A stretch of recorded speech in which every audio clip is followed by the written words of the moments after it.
Hello, I'm the Shasta One. Welcome back, or welcome for the first time. Wherever you are, hope you're doing well. Hope you've been well over the past 5 days. I know, it's been a nice little break since I was last streaming. Out there living life, providing. Here's what happens when I'm away from the microphone, when I'm away from Twitch, for any extended period of time. It's not that I've lost interest. It's not that the novelty has faded of streaming video games online in front of friends and strangers, and sometimes both. It's that I'm out there in the real world creating content for the stream. I'm living an interesting life by my standards and a cripplingly boring life by literally anyone else's in order for me to have topics to ramble about while I'm ceaselessly placing one block at a time on my hardcore worlds. So let me tell you, it's been a long 5 days of creating content. And I might even have some Minecraft content on this stream too. Who knows? I might get that crazy. We'll see. Hello, Micah. Hello. Hope you're having a good Tuesday, man. The coffee just came in yesterday. Just got my second big of koi coffee. Woo! Day 414. Oh. What's this? Not changing my little camera angles? And also, what is this? 101 hours played on the dot. We're Jesus Christ, I didn't even know that happened. Okay, we're at triple digits on hours. I played a little bit last night. What's up, Beeps? Drum stream when? You know what's funny? I was kind of experimenting with that, like how I could get my webcams. This is now 1080p, on a boom stand, turn it towards my drum set right there, and I actually can run my entire 8-channel, 8-input Focusrite mixer into OBS, no problem. So I could totally have a drum stream if I was ever good enough to actually have interesting content. This happened. Actually, you guys deserve a better angle than just peeking out the window. Let me show you what I did yesterday. 1080p, you know it. Yes. Let's get a nice upward view of this. I did a little building yesterday, and I did no socializing. I didn't want to talk to anybody. So, I decided to get started on a giant, translucent, accurately scaled cactus farm. So, here's the thing. I have my sand block, 16 by 16 blocks. I have the first half of the first cactus block sitting on top of it, and I modeled this in Excel. This is how I do my pixel art, apparently. I was like, I could just pull up, Paint or GIMP or any one of those image editing programs, or I could just do this entire thing in Excel. This is not, I will warn you, a super efficient cactus farm. Oh no. But it is efficient enough for my needs. And if I make it too dang efficient, then I have way too many items that will overwhelm my collection system, and they'll just be creating lag around here anyway. So I'd rather be under efficient, if you can believe it or not. Dana Carvey did a drum solo. Beeves, you want to see Tool on Friday? I'm going to see Tool in under 2 weeks. Really? Okay, I take that back. I am taking Zeta to go see Tool in under 2 weeks. I'm just along for the ride. It is her band, her weekend, and I'm really excited to play host and play tour guide in another city. The hat is being held up by the suppliers. I haven't forgotten about it. Work on possible solutions. Hey, take your time, man. I think that you know as well as anybody that I have a pretty generous hat collection. So I'm not gonna be hurting for the koi coffee hat, but I can't wait to rep it on stream. Yeah, dude. Gonna start designing all of my builds in AutoCAD.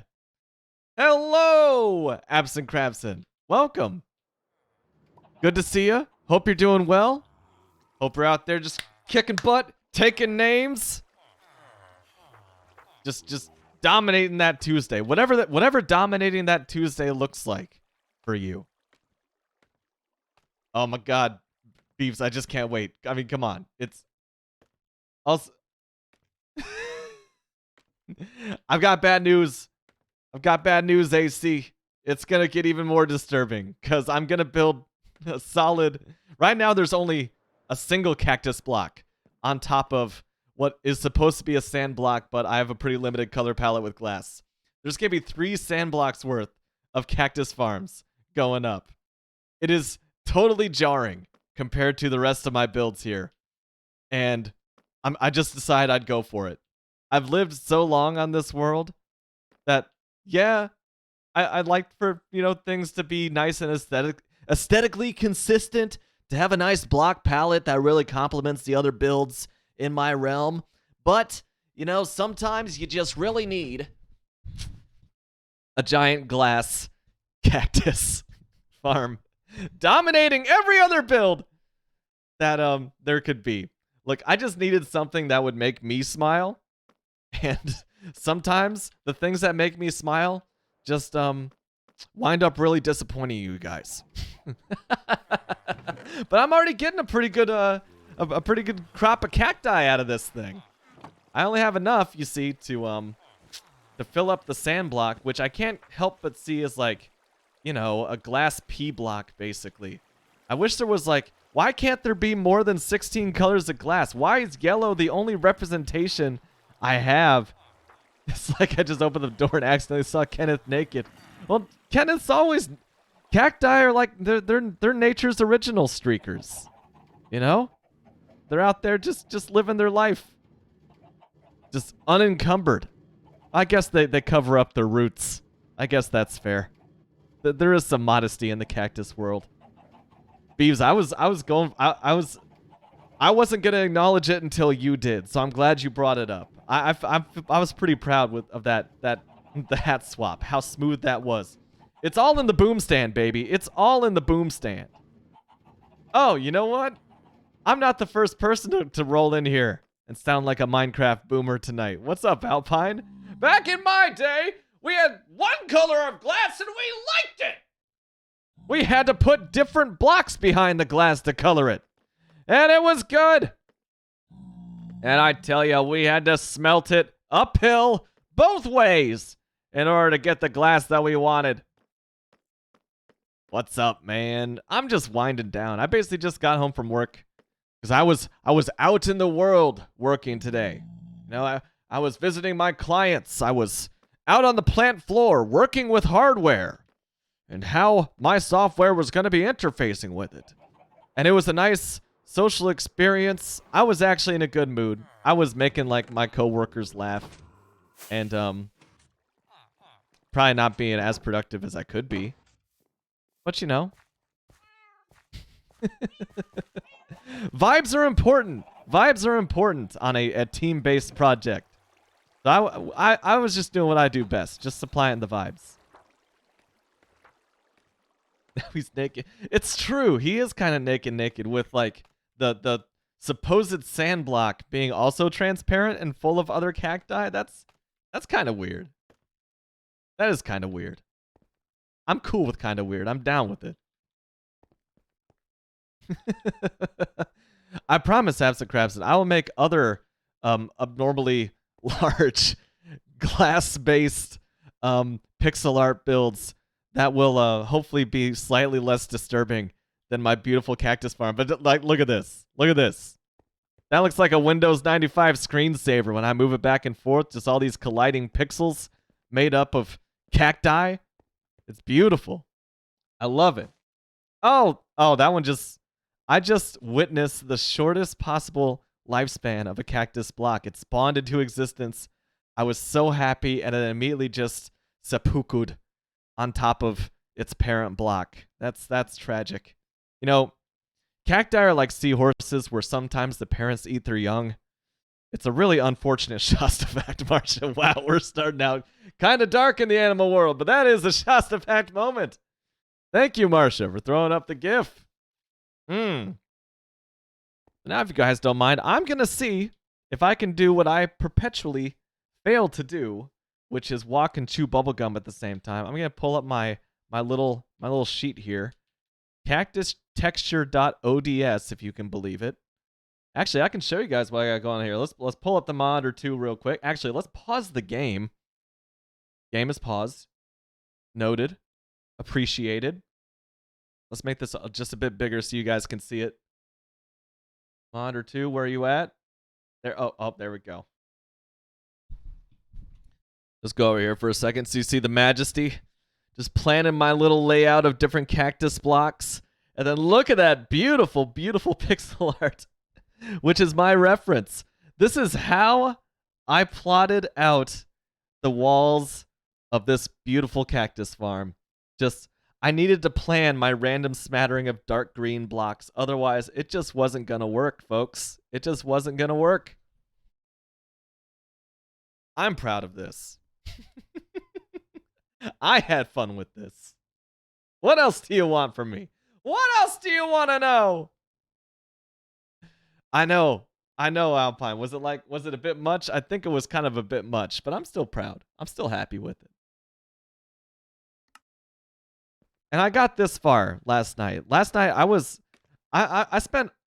wasted a lot of yesterday. I wasted a lot of yesterday kind of just dreading going into work today. Just really wasn't looking forward to it. Wasn't really in a great mood. And I was like, I'm going to get some somewhat unhealthy escapism into Minecraft. Let's go, baby. And so no stream, nothing, no socializing to speak of, just me and my little Excel sheet and play some blocks. And it was good. It was good. All right. How are we going to start this? We are on row number 4, I believe. 1, 2, 3, 4. No, we're starting number 5. Right above. Okay. Yep. That looks good. This intense focus to make sure I got the pixel art right. All right. But I had pretty good reason for not streaming this weekend, if you can believe it. I told you guys I was making some of that sweet, beautiful music. Oh, was that actually? Am I already making a mistake? No, that's good. We're on number 5. Yeah, we're good.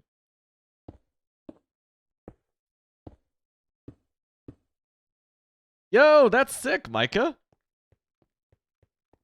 Local guitar centers supplying some of that koi coffee. Actually, that was my local guitar center for years and years. I'm actually sitting next to 2 Zildjian A custom cymbals that were bought from that very guitar center, if it's the one that I'm thinking of. And now their break room is hosting my friend's coffee. That is sick.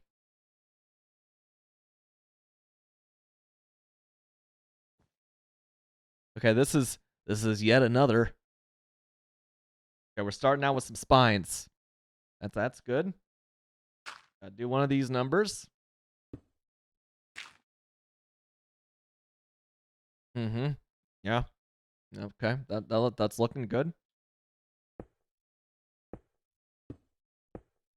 5.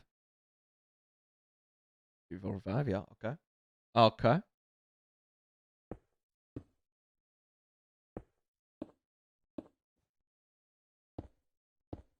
And really, it doesn't have to be pixel perfect. As long as it looks, random enough, I don't really have to follow the guide all that much.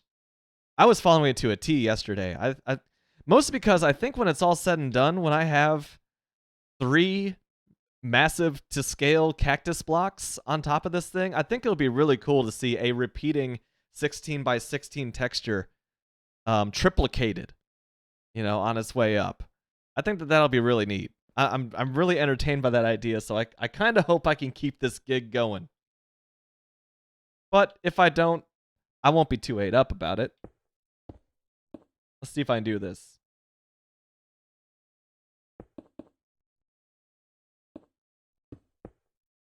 Oh.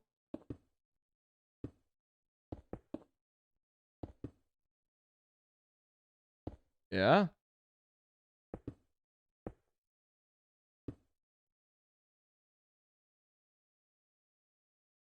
Oh, it's getting complicated. It's getting complicated. No, it's not. We got this. This is definitely too much for me to just to walk and chew bubblegum at the same time. Oh, Jesus.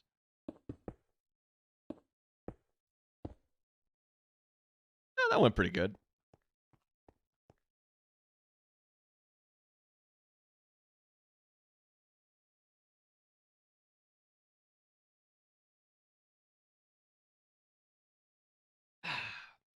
But yeah, my longtime guitarist buddy was in town this weekend for a fencing tournament. You know, swinging sword, a couple of people swinging swords at each other, all competitive like. And I had never been to a fencing tournament, despite the fact that I have a couple friends who either currently fence or have fenced at a pretty competitive level. And it was pretty sweet, man. Basically, this friend, great at guitar, but everything comes back to martial arts for him. So, well, let me read this first. As the Craven says, today my psychologist straight out told me I have ADHD. Had done a test on attention stuff, told me my results were downright terrible. Apparently, I have extremely bad concentration difficulties, especially when it comes to auditory stuff. That's interesting. And that's also a great thing that your psychologist was able to tell you that. Like, I imagine on some level that's got to be a relief just to have someone, tell you part of what's going on up there. It's good to have a label on things, just to more easily get you to a place where you can work around it, treat it, and have a lifestyle that works best with that. So I hope that's kind of a relief for you. Let me see. So I'm 3 above this one.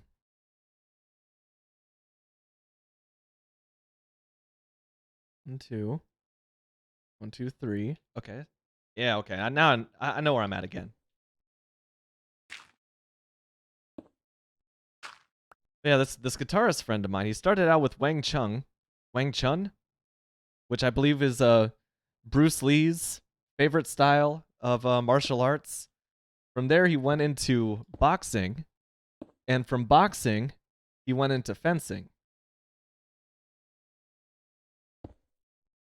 And it's funny because we started out in college playing competitive Super Smash 64, and it's only a matter of time before, no matter what fighting style that he is currently focusing on, it all comes back to a Super Smash Brothers 64 allegory or a metaphor. Like it all relates. It all comes back. And it's always fascinating to hear him explain in detail these different fighting styles that he's currently focusing on. Because it's everything like every martial art, just about basically any sport, anything that you can do that involves your physical movement, it all just comes back to just body mechanics. And there's only so much, like, body mechanics are still the same no matter what you're doing, So if you just start with that baseline understanding of like how your body moves, like what's the most efficient way to do each movement, whether it's yoga, whether it's punching something, whether it's kicking, then you already have a leg up on learning just about any sport or martial art. And he has a very eloquent way of breaking these things down. In fact, he gets on his soapbox and rambles about them, whether you want to hear about them or not. And I just have the good fortune of wanting to hear about them. So we got some of those classic Achilles rambles out of the way this weekend. It's very, very nice having him in town. And of course, we played some sweet, beautiful music, baby. Absacraps says, like, it's crazy. I never knew that I thought I had attention difficulties that were that bad. I thought it was normal. And yeah, I thought it's how everyone experiences the world. So it's really weird for me that it's like her world has been turned upside down. I can relate with that when it comes to anxiety, for sure. So because that's how I felt as well. I was like, wow, people function really well with people just function really well. I wonder how they got their social skills so good. I was over here just like, dreading every single interaction that I had with another human being. So I can definitely relate on that level at least.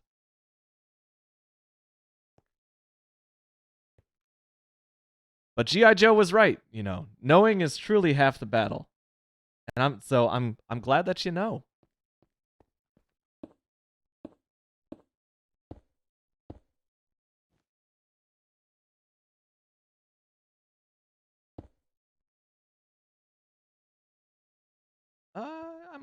I might have goofed that one up a little bit.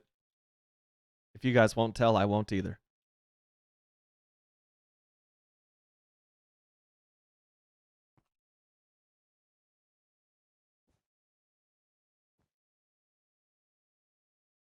I think that'd be good. That'll be good. After I fill in this block, I'm gonna keep placing. I'm gonna build more of the farm. Or after I build this wall right here, I'm gonna build the farm up to this point, and maybe I'll leave it for that because this is kind of just repetitious busy work. But we'll see. We'll see.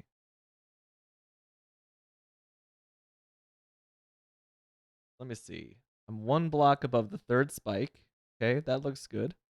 There should be a green, and then 1, 2, 3, 4. Then a green, and then oh yeah, we're back on the level. We're good. I see where I'm at. I did a lot of this yesterday. A lot of second guessing myself.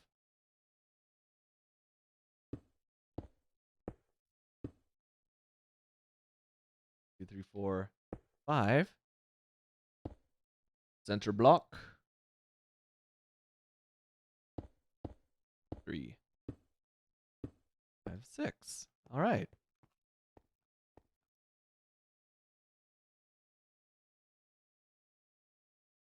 Let me see. Another 6, and then okay.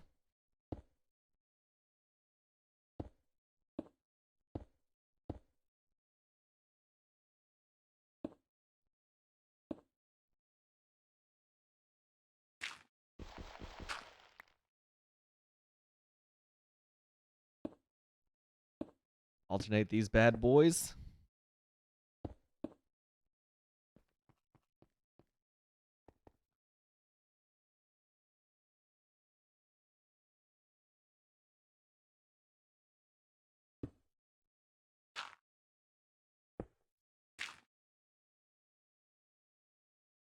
You know, that is one of those things that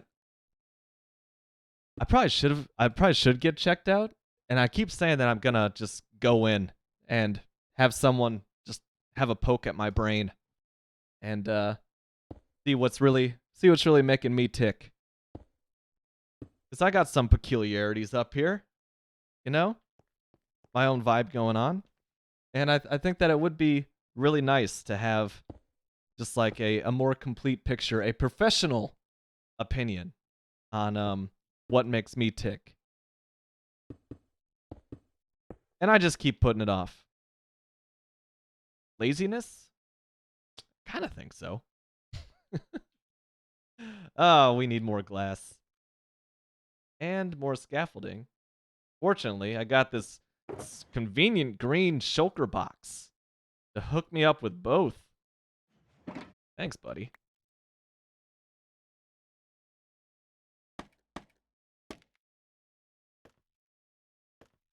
All right, let's go down there and rescue some dirt.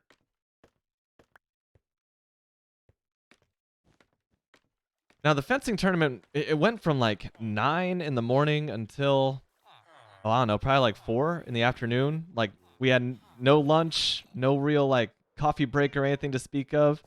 And I can only sit and watch for like so long. It was fascinating. Like, there was all sorts of fighters there.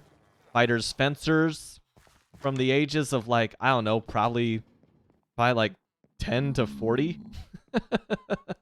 And it was cool to see everything. It was cool to see like the kids who were just getting started with it, and you know, some had forms that were already ahead of their years. Some were clearly like just stepping in for the first time. And I was trying to like figure out, okay, like what am I seeing that betrays a person's lack of experience or shows them to be more experienced. And what really stuck out to me was the back foot work, because you could the ones who had experience, they kind of dragged their back foot when they were like Igor in Young Frankenstein or something like that, you know, just a back foot slide. They never lifted it up, and that's because I correctly surmise as a, gold star for me talking to my buddy later that that just allows you to stay mobile, to move quicker. Like lifting your foot off the ground, that's a whole extra step and downtime that you're just kind of wasting if you have to like jump back really fast or lunge forward and your opponent shows weakness. So you want to keep that foot somewhat down, but also you don't want to be just like with anything, there's a happy medium. You don't want to be squirrely on your feet, and you don't want to be like too heavy on your feet either, right? This basically stuff I'm trying to dissect. Just kind of just trying to keep myself interested, while I'm waiting for my buddy to go on to his next round. It was cool, man. All right, so I got 4 after this one. Yeah, that's good.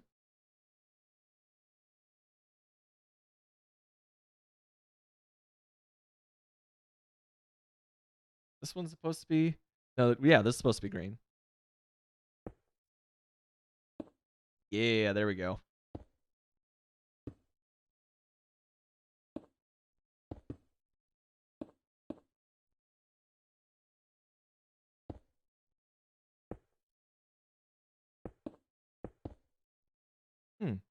Micah says, I'm highly considering making an appointment to see if I have ADD, ADHD, or something myself. Any self-assessment thing I tried online tell me is probably an issue for me, and just curious what a professional says and if they recommend treatment. And what treatment could do for you. I think that's... Yeah, I encourage that.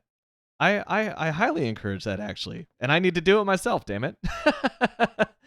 Just, it's... You don't know until you know, right? Until you hear it from a professional and maybe get a second opinion to, just as a programmer, computer type guy, I'm all about validation. You can't really validate off of one sample, one test result. But I think that's a good thing for anybody, That kind of knowledge is just a good thing to have in your tool belt. Anything that helps you more accurately and more fully understand yourself, especially something that you can get you there faster instead of just winging it like I have and just doing your best with only the tools that you have, No man, no woman, no person is an island. Particularly when there are professionals out there who can talk to you about these things. Yeah, of course. I highly recommend that. And I need to get off my butt, man. So, where are we at here? Where are we at? What side are we starting on? Starting from the left this time. Okay. 3, 4, 2.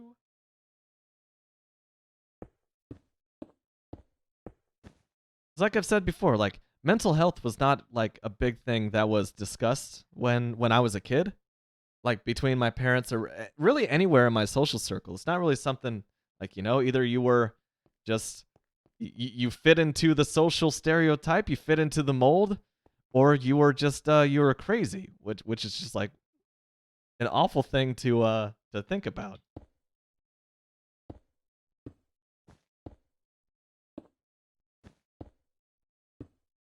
And just like I've said before, I think it's a great thing that it seems like people are just generally more open about like, mental health is the same as physical health. You got to work it out. Otherwise, you won't be in good shape. I think that's a pretty accurate metaphor. Tommy, what's up, man? That's right. 101 hours still on World 11. We out here, baby.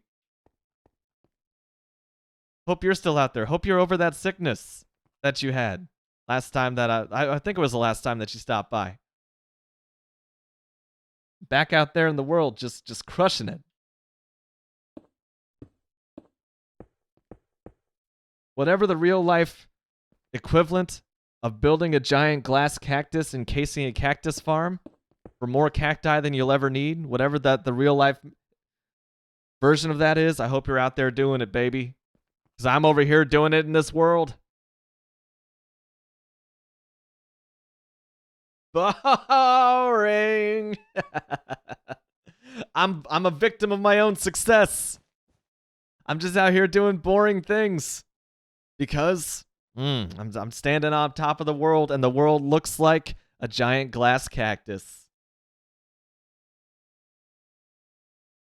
Well, I feel like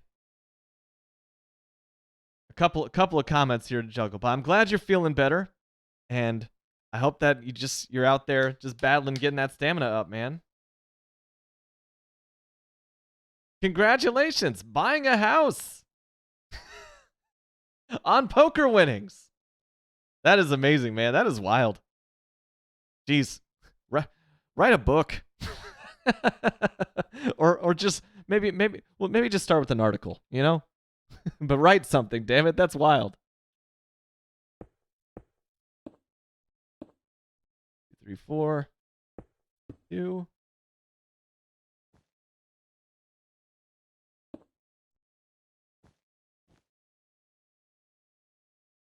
Yeah. I ran into the same thing, Micah. Of course, same the same corner of the world that we shared. Green. Yeah. 1, 2. Yep. A poker bankroll challenge. Go on.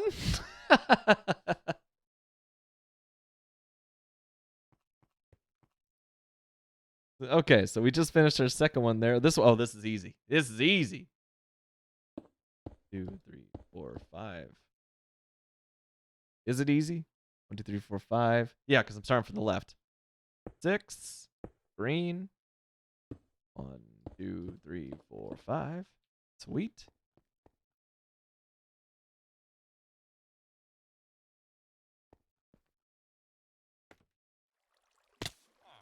Oops. That's where that feather falling 4 comes into play.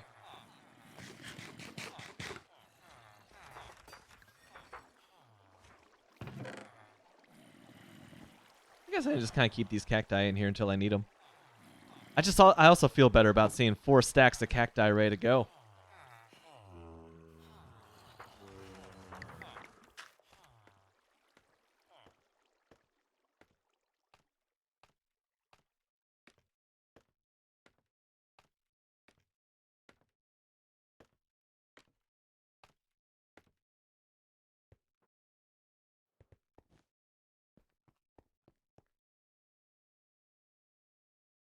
So where am I? One above that middle one? What's up, Sauce?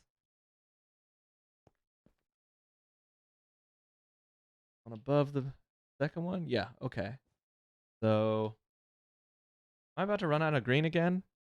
I am.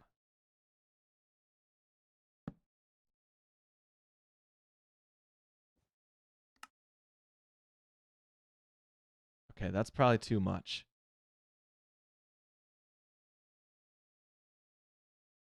Is it? I mean, we'll call that good for now.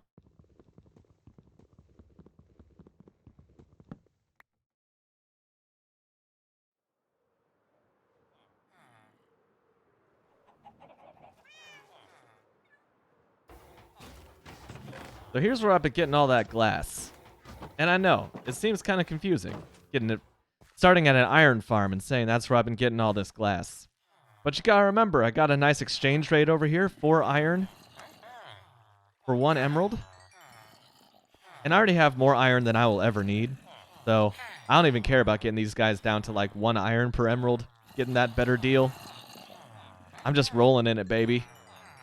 And of course, I got a pile of these librarians, most of which have a nice glass block trade. Yeet.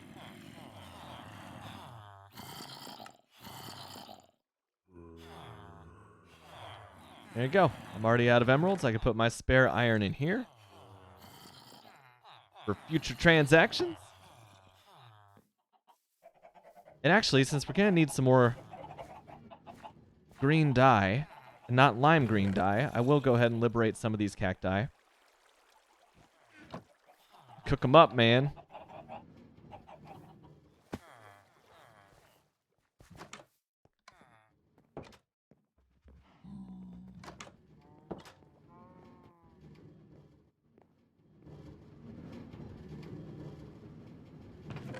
That is wild, man. That's wild, Tommy. And we were just talking about the value of a good therapist in situations like that.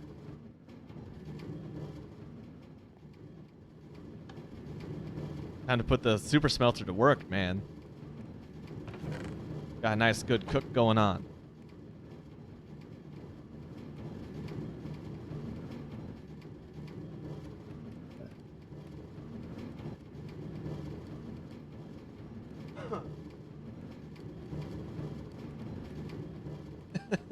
I'm one of those people. I'm one of those people who gets told that I should write a book. I'm also one of those people who say that I should write a book. You know, aloud on Twitch streams on occasion.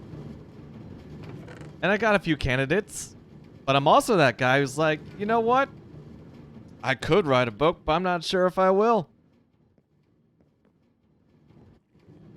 I'd have to really work those writing muscles again. About this time last year, my monthly challenge was to journal every day.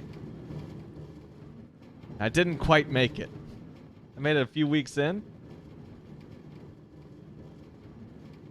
But writing is just like any discipline, you know. You get out of it what you put into it. And some people sure are naturally better with words than others, but really it's just keeping your nose to the grindstone and just playing around with different word combinations and ideas and sentence structures. I'm really off my game there.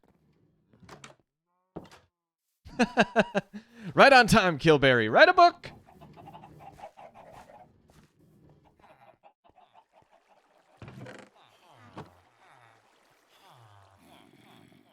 That's fair, Tommy. But good enough by my book, man. I went back, I had another poker night. My second poker night that I've talked about on stream. It was a couple weekends ago at this point. And I was not as successful as the first time. But I had a good experience out of it. I met some great people.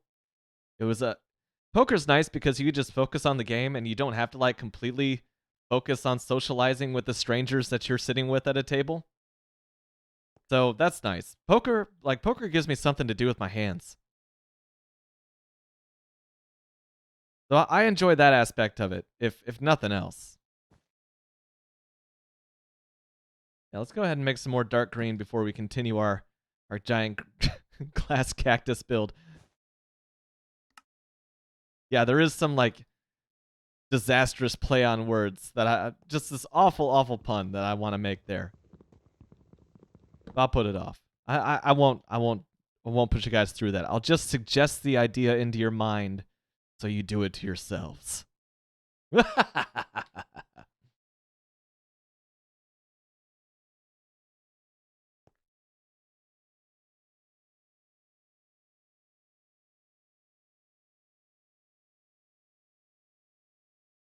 That would be something though.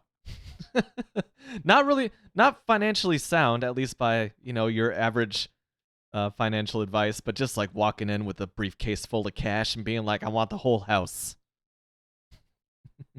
Forget the bank. This is a cash transaction. Okay, so once again, just completed one above the second middle spike. So where are we at here?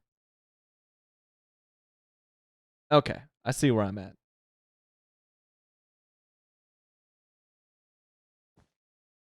Do I? Yeah, I do. Yeah, I do.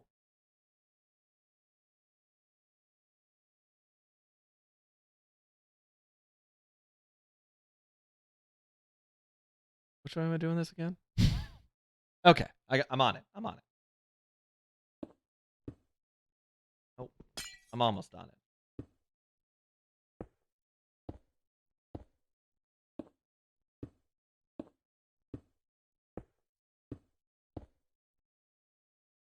Yeah.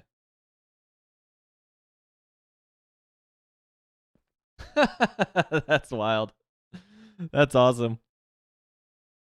Living out my dream of just showing up with a steel briefcase and being like, here you go.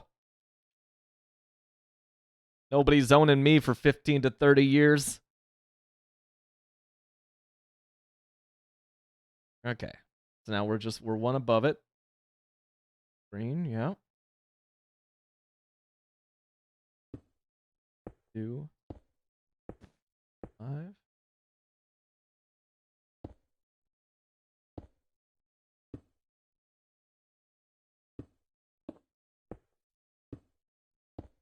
Nice.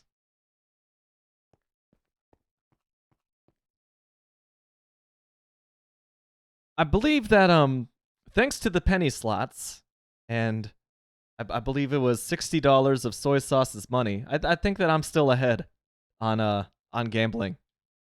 And as far as my lifetime average goes, I hope to keep it that way.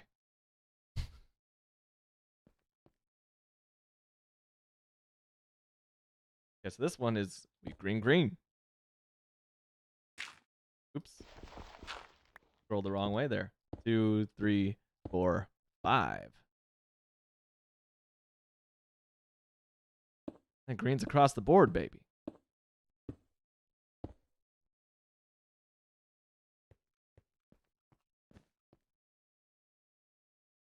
Oh, I'm down for a poker lesson. You need 3 rules to beat most casual players long term. I'm definitely a casual player. I don't even think about the odds of different hands. I'm not sure what hand beats what. I'm just like, oh, I recognize that this is a winning pattern. Let's try it.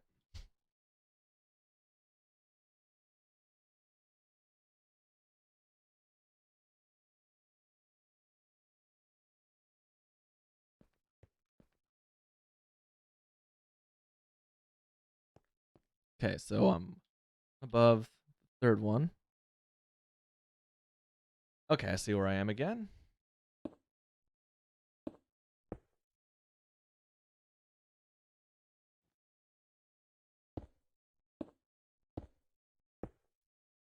Dark green in the center.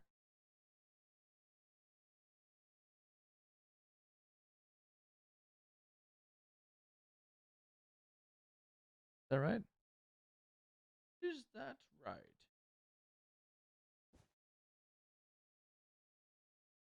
2. Oh, yes, actually, it's not.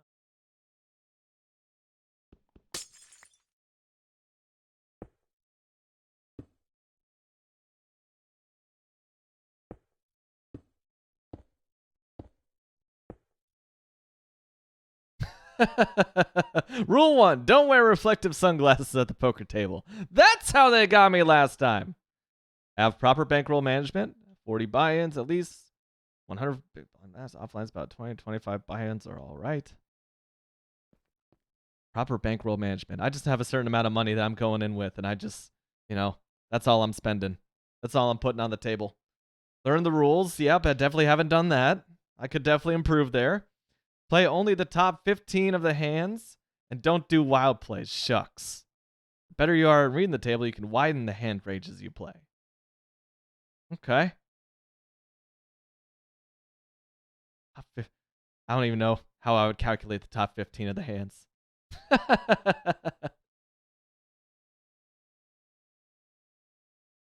Oh, I forgot about that. Kim Kardashian with the reflective sunglasses. That's hilarious. So this is 2, 3, 4, 5. Green, green.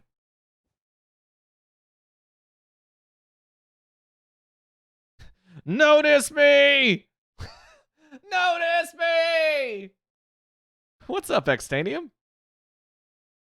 A strong entrance as usual, man. 3, 4.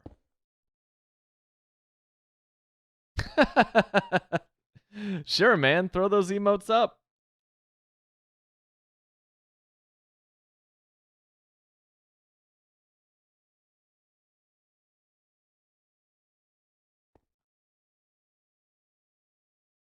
Okay, so we have just 6 rows left, which is an easy way for me to tell where I'm at here. 4. There's the dark green for the middle. That's just alternating all the way across.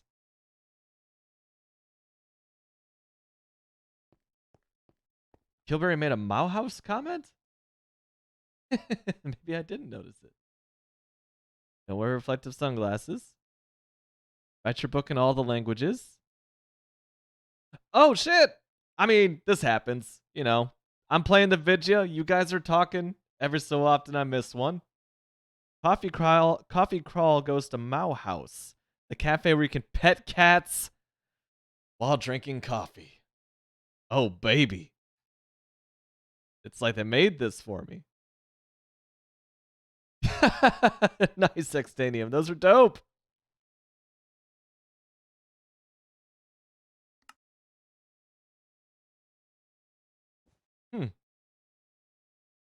K's AKO. Oh, okay. Avoid going all in pre-flop unless you have... Okay.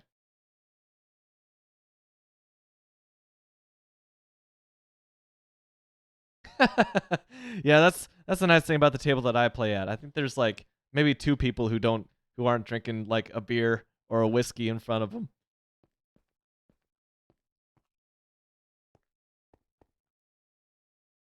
That's cool.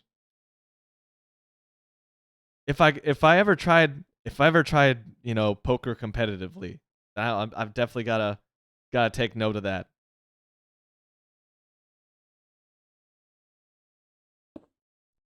The odds of that, I gotta be clear though, are pretty low.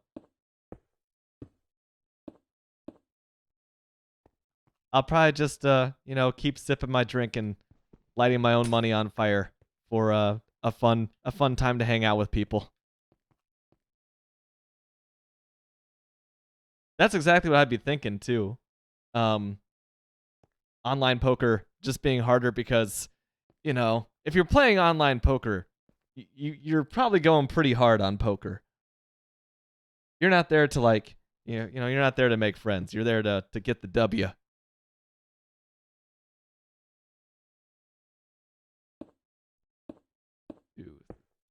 So, so I could definitely see that.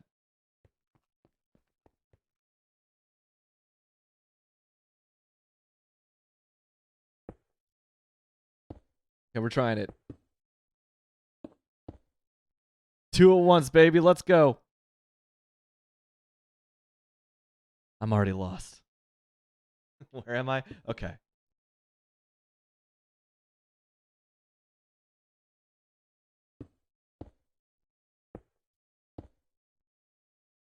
Okay, those are alternating. That's good.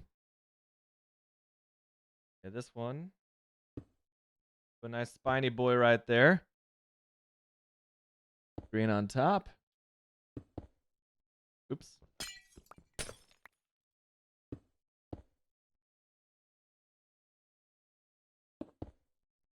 2-1-2. Bang bang.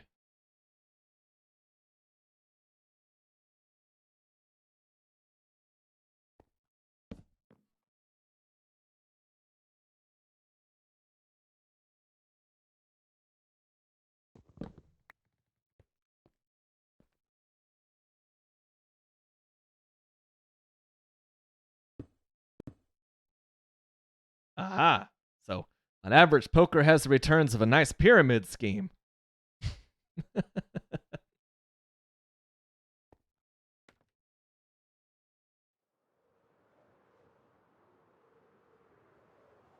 That's interesting, man.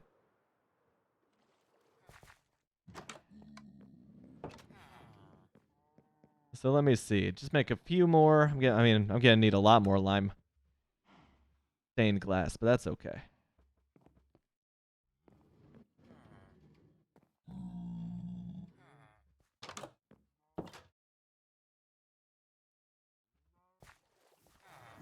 Yo, Mike has got another keyboard coming in? Maybe?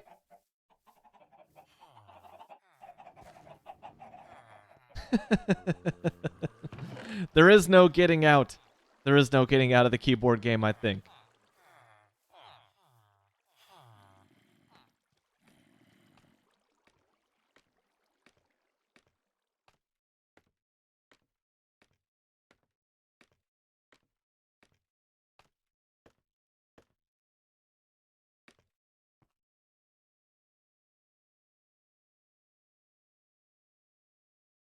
So let me see. Let me finish this wall and we can actually get to adding more cacti into this.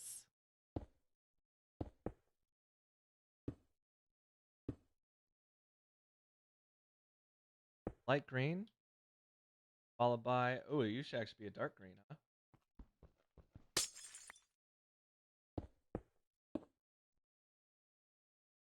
Yes, sir. Everything but the very last one. There we go. Sweet. And now, oh, I love this. To make this cactus farm even less efficient, we will only have 16 cacti per level now, as opposed to, what, 36 currently down there? That's okay.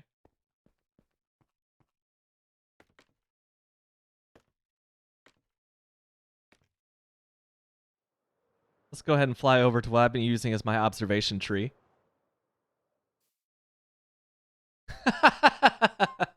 I don't know, Absent Crabson. I like the looks of it. I like it. Yeah, that's a super bright yellow sand block. But I'm getting some enjoyment out of this giant glass cactus.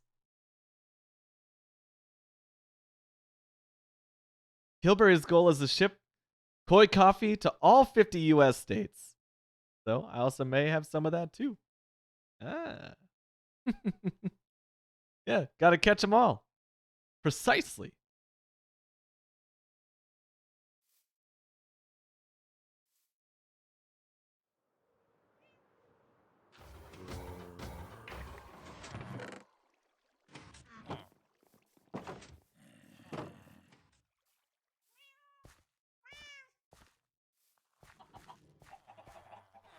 That's so cool. I can't wait for it to be to scale.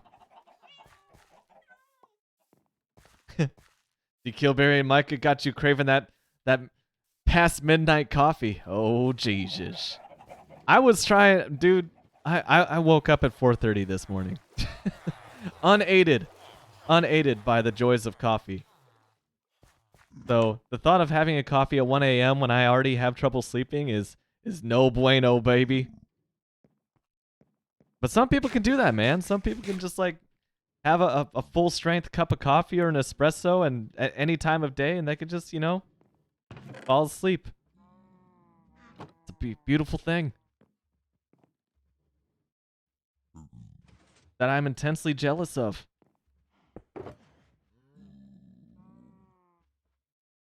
All right, so here we go. We got everything we need. Let's put our unnecessary items up in here. Don't need any glass at the moment. Really don't need fences either.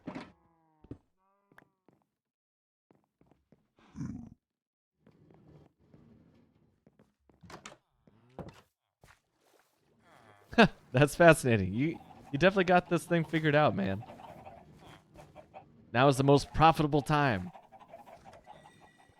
Because of Asians in the morning and South Americans playing at night.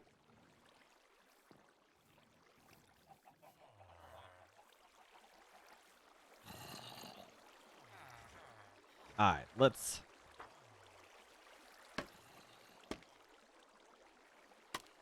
Oops.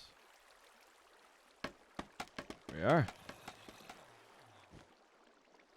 I like that the scaffolding does not break the cacti. Because normally, like, solid blocks next to cacti will break them. So it was a nice surprise that I could still, like, scaffold up wherever and not have to worry about it too much.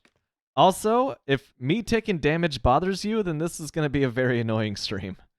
Just, I gotta get that one out in the open.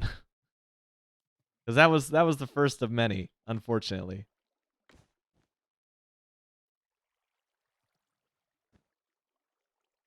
Okay, so this cactus needs 1 block to grow on.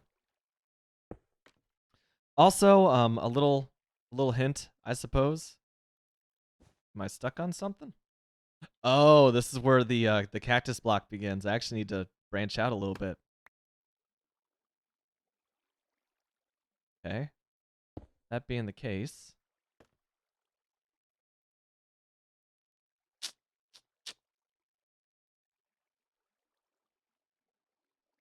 I may lose some scaffolding here, but that's okay.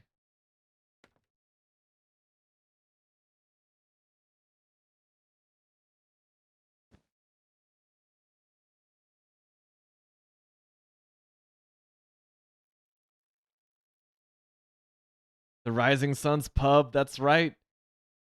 Got it right here. Got it in my Google Maps.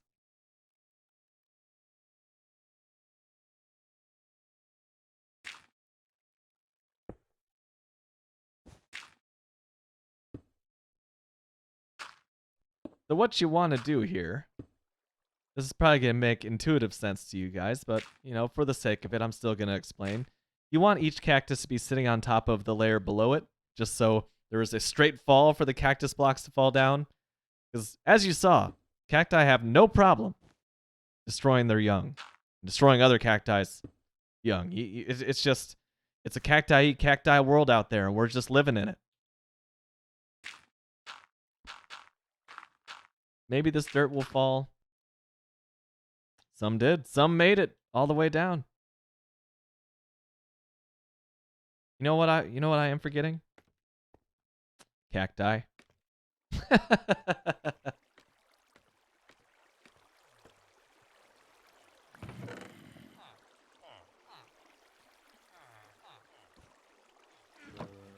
That should be more than enough.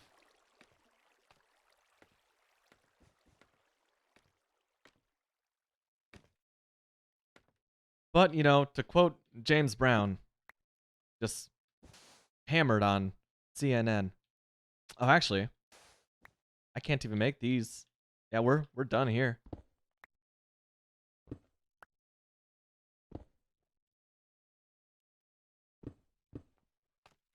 Those are now useless. This is it. These four times another times four. Just these center 16 cacti are all that I can grow in the space that I've created for myself in order to make a pixel accurate. Oh, thank you, Kilberry. In order to make a pixel accurate, you know, glass cactus statue. It's a less efficient farm. That's a good stretch. I've been sitting all day, man, walking around a dig dangle manufacturing plant in the middle of the United States. It's good to stretch. It's also kind of good to get outside the house, even though I spent most of yesterday dreading it. You know what I'll never dread? Chilling out for some nice beanless Wolf Brand chili. It doesn't matter where you are in the world. In fact, I want to take Wolf Brand to space. Could you imagine a nice like Saturn V rocket model painted in the glorious bunting of Wolf Brand chili, blasting off into space and sharing the good news of this delicious Earthling concoction all across the universe? God, I can only imagine. But that's the future that I want to live in. I want to live in this Wolf Brand chili utopia, and I want you to live in it with me. So take the ride. Go to your local grocery store. Wolf Brand chili. Invented by NASA. That's a lie. NASA's from the late 50s. This is from 1895. I was still really tickled by that, though, so I had to say it. Hey, congrats to the old Jimmy Webb. The James Webb Space Telescope. Finally made it out to the L2 Lagrange point yesterday.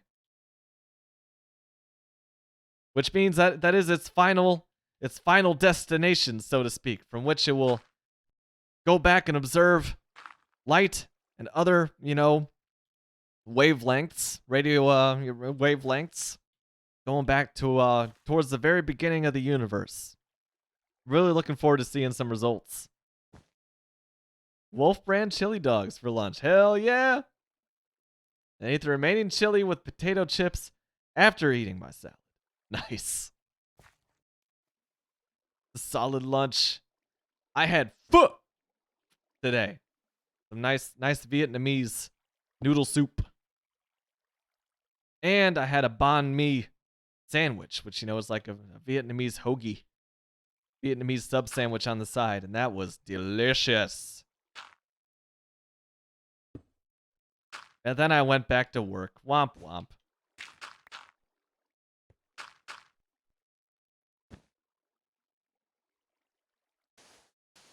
Oh yeah, gotta remember to place some torches too. Gotta keep the lamps trimmed and burning around here. Oh, here we go. Like, did I forget to do that? Nah, we're good.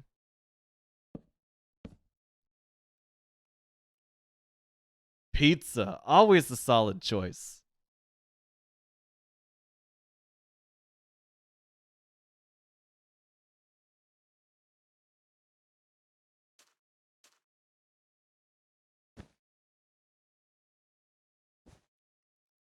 A Lebanese grill, that'd be interesting. I'm not sure if I've consciously had Lebanese food.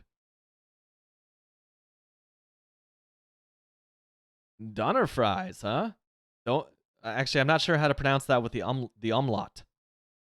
Doner fries, fries. A torturous experience. Ah, I see what you did there, Zimba. Hope you're doing well, man. Living the dream, playing some, just raging with some Rocket League. How am I gonna? What's the best way to do that? Here we go. Let's do this. That worked out. Yeah, that worked out pretty well.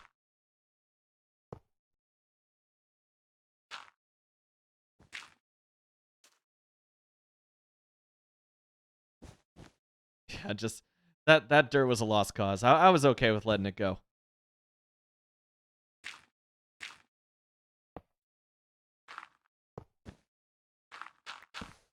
No! Oh, but the sand lived!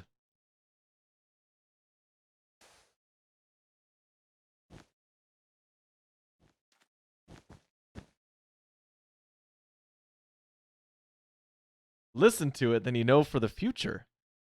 Dude, I'm not sure if it will stick. I'll definitely listen to it, though.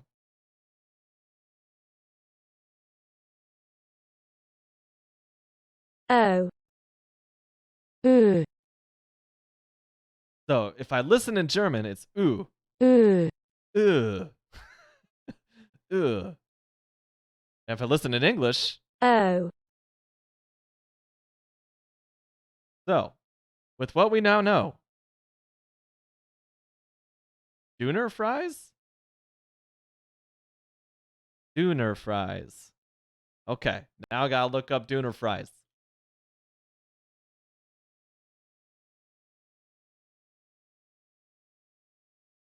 The magical. Yo, that looks amazing. Just looks like some delicious loaded fries. Like feta cheese, lamb and beef. Looks like the pickled onions. Yogurt, maybe. That can't be ranch.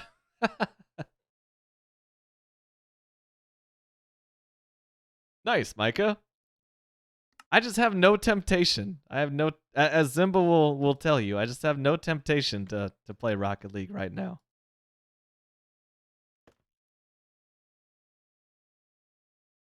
What's the best way to do this? I should have actually bridged across.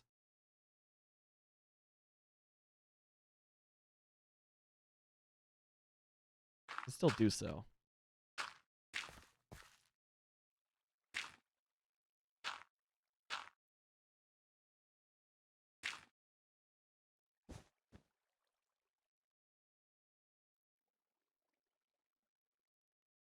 But this is, yeah, this is it. Okay.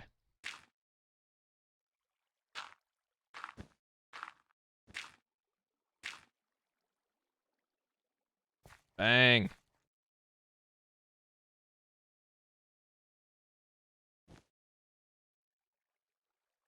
I think as February is quickly approaching, as part of my need to also get my diet under control, I think that I'm just gonna do the February just no drinking challenge again. And I may also extend it into March like I did last year. Who knows? It's just that time of year, you know? It feels right.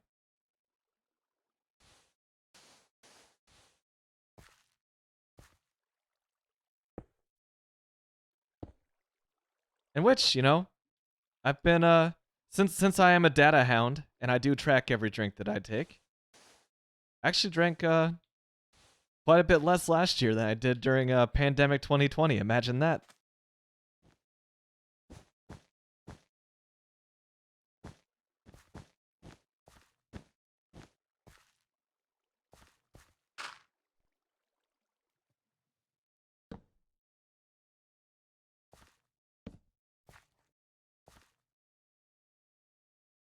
Oh, shit. Okay.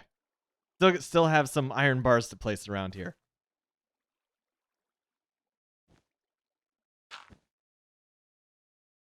Haha.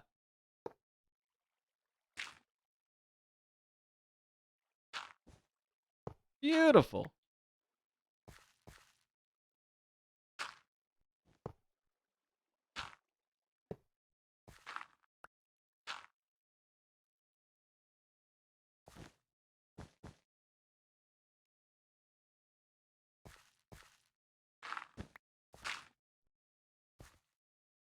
Nice, nice.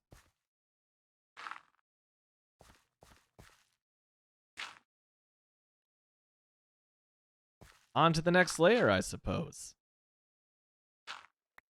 What's cool about this is that, like, I was just building it up from the ground up, of course, and I started with, I think I started with maybe 18 cacti, and basically, like, I've never had to wait around in this farm for cacti. Like, it's always generated more and more. More than enough, even, like, from the beginning to populate this thing. So I'm very, very pleased with that, even though this is, again, like, the least efficient cactus farm.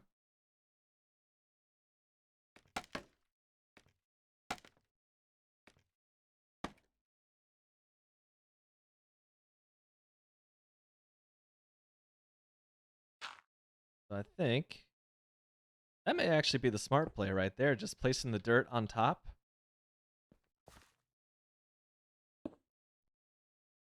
My thoughts exactly. Efficiency is overrated. Particularly when you're playing a solo world like this one.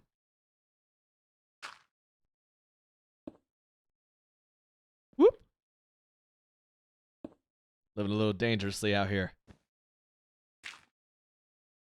I see a spider's eyes glowing through the green glass over there. That's a nice effect.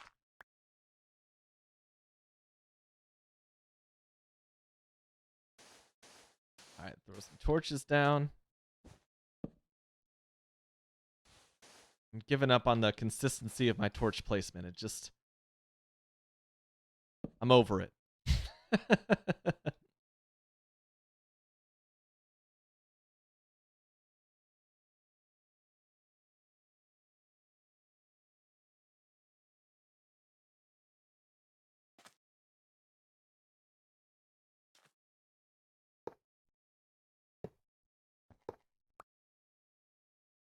Oh my gosh, something that did happen this weekend that you guys might be interested in. So, a couple years ago, same friend who was up here for the weekend, for the fencing tournament, and, you know, my guitarist. He got me a Blu-ray copy, full 4K HD of You're the Hunter from the Future, which, you know, I bring up on stream every so often because it's like my favorite Hilera Bad movie of all time. Just so good. The reason why I bought this Blu-ray for me, despite the fact that I have nothing in the house that could play it, was that it includes a full-length movie commentary of Reb Brown, the actor who plays Yor, the Hunter from the Future, in this movie. Like, he does a full-length movie commentary of it. Just behind the scenes, whatever comes to mind. And let me just say, right off the bat, it is incredible. It is absolutely incredible. It is more than worth the price of the DVD for me. Just because, oh my god.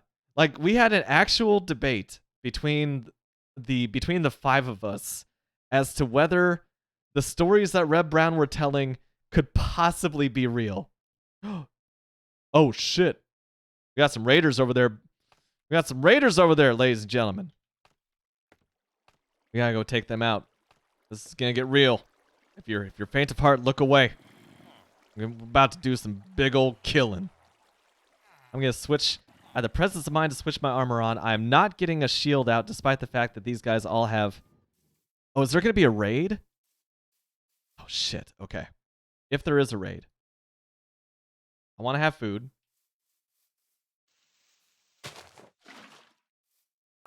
And I also want to have a bucket of milk. Shit, I don't have my elytra on. Okay. They're not on me yet. Okay, that's good. I didn't expect a little combat on this stream. So just real quick, switching back to the Elytra. Yeah, oh yeah, with room to spare. Okay, we've got our invisible glass of milk. Take the glider off. Put on my burlap sack and let's go, baby! I will tell you more about You're the Hunter from the Future and my glorious, glorious alternate DVD track or Blu-ray track after we take these guys out. Wait, this is cheating. I don't have my bow. Call an ambulance, but not for me. Oh yeah, they were just waiting.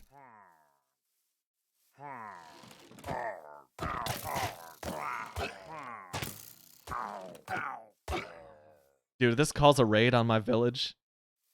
I'm just gonna go ahead and drink the milk. I killed the guy that matters. Was that it? Really? What about the rest of you? Was there really only 3 of them? No. What, me completely overreact to a minuscule threat to my village? No. I mean, I would never. Come on. Really, that was it? I could have swore there was more. Not the first nor last time that I was wrong. But one of my favorite things about the Reb Brown commentary of You're the Hunter from the Future is that he's clearly just watching the movie for the first time in a couple decades. He's just like, oh, huh, wow. He's like, he saw some scenes and he was surprised as like any moviegoer, which was great. But he also just seems like a, you know, just a big goober. My friend who got me this Blu-ray, he met him. Like Reb Brown lived local to him, and he just walked into the eye clinic that he was working at one day. And he was just like, yeah, you know, what I saw in the eye clinic over that year that I knew him is basically what you're getting here on the DVD commentary. Just kind of an unassuming goofball. Reb was very concerned with I guess he got dysentery while he was shooting over in Turkey. And so apparently he lost like 35 pounds of muscle mass over the course of filming it. So like apparently his muscliness is inconsistent from scene to scene. And he was very, very adamant about pointing out every single time he saw like a slightly less swole version of himself. And so just I don't even know, man. Like some of the turns of phrases that he chose to use were also just a little scandalous to play it coy. It's just like he comes across as this sweet man, you know, and then all of a sudden he's just like, you know, I can't do it. I'm not going to. You have to buy this on Blu-ray. I'm not spoiling the mystery. It's the craziest line of the entire commentary. And he refused to speak he refused to speak poorly of anybody. Like the effects team, he was like, you know what, this is 1983, and you know, I feel like that came across really well. I feel like that practical effect they did right there, yeah, they worked really hard on that, and I feel like it came across very well. And it's just like this clear, just paper mache triceratops. But I loved it. I loved it. It was fascinating to hear You're the Hunter from the Future out of character and actually just honestly reminiscing about some of his earlier work.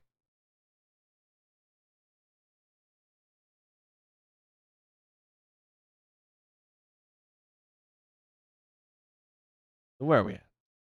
I basically talked about everything except the music here, you know.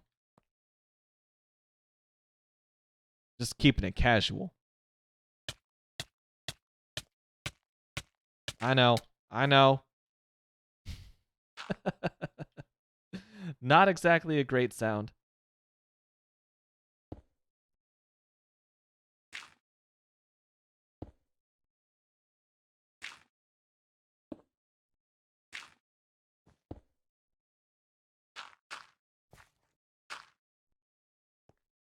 But the music was great, man. Like I I've I haven't been this prepared for a rehearsal in literal years. Most because this was like my second rehearsal in literal years. But I, as you guys know, just practiced the shit out of these songs, learning their structure, learning my own drum parts from over the years, and just getting comfortable enough with the songs to get weird with them, to get experimental, to be different from take to take, to be both consistent and surprising, because that's the challenge of any drummer, I think, is to be both consistent and surprising. Because you don't want to throw the band off. You know, whatever you do, you want it to gel with what the band is doing, and you have to work within the construct of the song. Everything that you do as a musician, not just a drummer, but any musician, works to serve the song that you are playing. That is the greatest. That's the greatest commandment of any live musician. Really, just any musician in general, I think, in my opinion. And I had not felt that sweet spot in a very long time, and I definitely hit that sweet spot this weekend. Like jamming out with my buddy and rehearsing for his eventual impending soon to happen, I hope, live act. It just really reminded me about just why drumming means so much to me in the first place. Did I raise this by one? I did, didn't I? I was thinking about the music.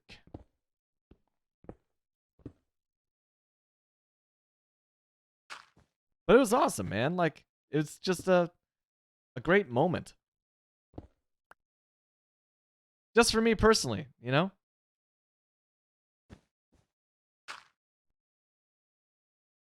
I think that I've always liked drums because the moment that you start a rhythm, you're creating order from chaos. And for just a brief moment, it feels like you yourself have control of time. Like the universe is kind of bending to your will, and no matter how chaotic or off any random sporadic clap of the audience may be, the clink of a glass, it all somehow falls within this grid that you are creating. I love that part of drumming. It's just it's a little, maybe it's a little power trippy, you know? But at the same time, I also it's how I am able to connect with another human being. It's also just like a really easy shortcut for me to just experience joy. Like when I get up on stage, I am just the happiest person in the world. You cannot stop this energy. Like I'm so freaking overjoyed to be up there playing music, and you will know it just by looking at my goofy face. And it just I haven't played live in 4 years, and that's the longest I've gone without playing a live show since I was, geez, I don't know if Soy Sauce here could help me out, since I was in 8th grade, like 14. That's a whole lot of life ago, man. And so just to remember so clearly, so keenly that feeling of like how it feels to play live music with other people. It was huge. It meant so much to me. Just so much. So I gotta say, like, you know, I've had my ups and downs drumming for my friend's project, where I had times where I was like, man, I just don't even feel like I'm doing him a service by providing my drums, just because I'm so out of the loop. I feel so rusty. Yada yada yada. You know how self-doubt goes. It's not even coming from like a place that's rooted in reality, but in the moment it feels true. But oh, the validation of just working it out this weekend and being able to say, like, you know, I know these songs from top to bottom and I am playing them at a level that they deserve. Like, that feels great, dude. So, like, I was happy for this fencing tournament. I was happy to watch I was happy to have a few friendly drinks with my college friends. But at the same time, like, I was just waiting through Saturday, just like, we gonna play yet? We gonna play yet? We gonna play yet? I was so ready. I was so ready. Just what an incredible feeling. There is nothing on this planet that does it for me quite like live music. Oh, that's right. I gotta put some.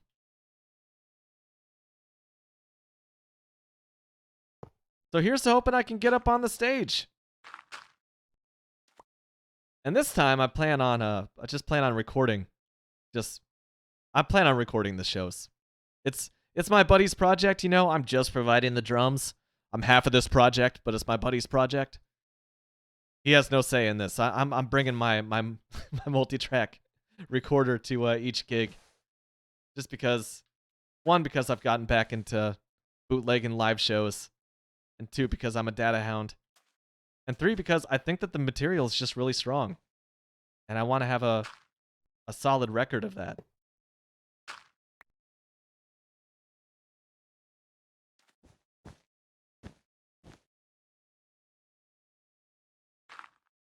Because I do think back to like some of the most solid shows of my previous band's career.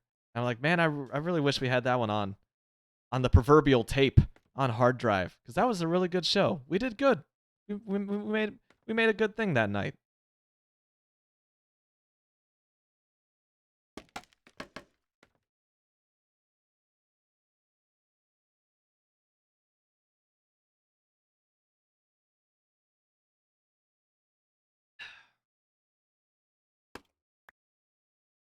I did it again.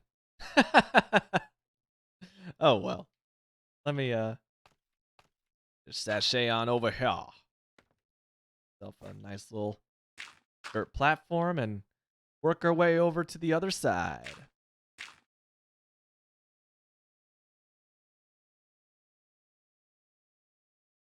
Yep, that's the way to do it. Okay. I believe it goes like this.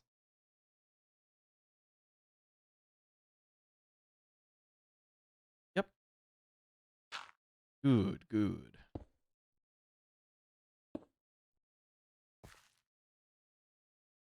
I don't know. I could ramble about music until the end of time.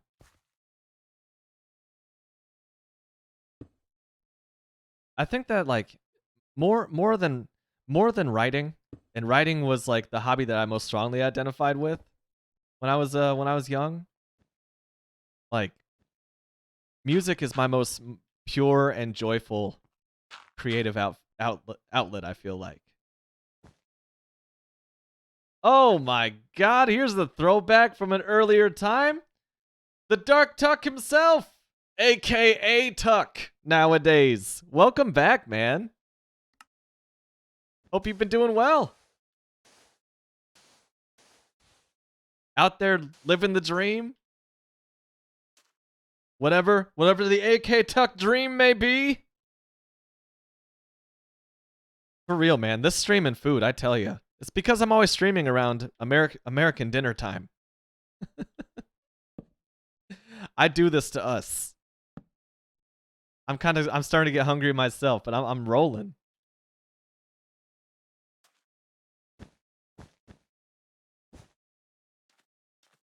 It has been so long. I'm good, man. I'm good. I am, as you can see, 102 hours into my 11th hardcore Minecraft world. Just, still making mistakes, but not fatal mistakes, at least thus far. So, that's a nice rosy optimist take on what's going on here. I'm in a pretty good place in my life, having a pretty good day. Really, where I'm at in my life just really depends on how good my current day is going. I don't really think outside of that context. Yeah, I'm gonna say pretty good. Crushing it. Not really streaming much else besides hardcore Minecraft these days.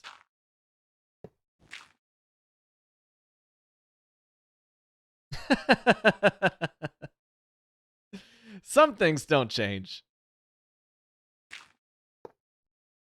No, I'm like an addict, man. But I gotta tell you, this is easily the farthest that I've gone in a hardcore world thus far. Like, you have to understand, I beat the dragon pretty early. I actually built a house, which I didn't really do in Chumbawamba. I just kind of lived in one of my builds. I'm automating stuff. I've got villagers working for me for, like, infinite trades. That's an iron farm that you can see going on over there. Like, I've really embraced the modern Minecraft spirit of automation. Just finally. Apps and craps, and I deserve that. I deserve that. Yeah, the hardcore worlds do change because I keep losing them. Oh, Jesus. This is pretty good, you know? This is only the second hardcore world that I've ever gotten into double-digit territory. I wonder how we're doing on the cacti collection down here. I kind of want to see. I do have some commands. I have uptime. In all caps. Does it recognize it? It does. Thank you, Nightbot. I have donate. Oh, I've got Discord, which links to the official Shasta 1 Discord, where a lot of us good folks hang out. And then I also have donate, which allows you to donate to the St. Jude's Children's Hospital. And I think that those are my only 3 current commands. I don't have like music commands, which I think is what you're asking for. I think that's what you asked for back in the day. Ooh, I'm not even familiar with followage. That sounds like that sounds like an AC/DC follow command. Followage. You know. Where's my? I shouldn't. Why'd I make a lime green bed for this project? It just blends in with all of my materials. All of my materials are green. What does the followage command do? Oh, day 420, blaze it! We finally made it. Smoke them if you got them. That's pretty good. This is pretty good. Look at that. 5 stacks and change. Shows how long you've been following. Oh, that'd be pretty cool. I know a lot of us here have like refollowed for one reason or another over the years. Well, that'd be pretty dope. I'll make a note of that. Tuck, that's a great suggestion. I will make a literal note of that on my semi-transparent stream pad. Oh, if this pen, come on, pen. You know, bring me back to life. Wake me up inside, whatever the evanescence thing is. Follow edge command. And banana. Yeah, Tuck, you have been a consistent OG for years now. Yeah, plural, multiple years. Because I remember, you know, you were hanging out here with the Chumbawamba world, and that was yeah, geez, that was spring of 2020, spring and summer, dude. This is the first time I've really like sat back and appreciated this from the ground. I regret nothing. I regret nothing. I want to see a render of this world and just like this giant cactus dominating all my other builds. It's gonna look like I haven't done anything on this world. It's like he spent 100 hours making a glass cactus? Really? Yes. By the way. Yes, I have. So the build height's now 320, is that correct? 320 plus 64. So 384. Okay. 384 times 4. So I need 1,536 cacti to make a 4-wide cactus Kenneth from bedrock all the way to the build height. So divided by 64. How many stacks is that? 24 stacks! 24 stacks of cacti? Oh boy. I'm down. I should switch to Stream Element, says Micah. Built-in chatbot does all the stuff Streamlabs does as well. One-stop shop for stream stuff. Not trying to shill, it's just what I use. It keeps it all in one place. Oh, nice. So it's got followage by default. I still have never tried Fortnite. One, Fortnite, Epic refuses to allow their anti-cheat to work via Proton. So like, since I run Linux and I don't have a Windows install, I don't have a way to play on PC. And playing a competitive first-person shooter on Switch, or like with anything with a controller, just kind of sounds like pain. So, yeah, I still haven't tried Fortnite.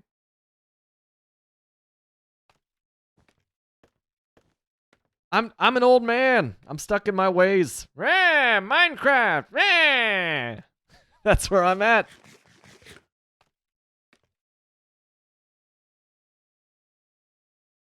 Oh my goodness. Yep, this is just the build the Cactus Farm stream. We are on our way to making the most righteous Kenneth Schrader cactus shrine ever built.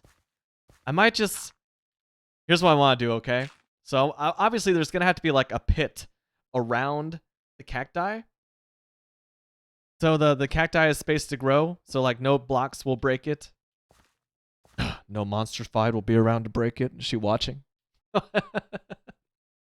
So what I'm thinking is I want to have a explosion of random blocks like up in the air. This could take a long time to build because it's just blocks suspended in midair with nothing touching them, just blasting away. So it looks like the Kenneth is just exploding out of the ground, just like it sprung forth all of a sudden and just blowing earth out of the way left and right, and rocks and the occasional magma block.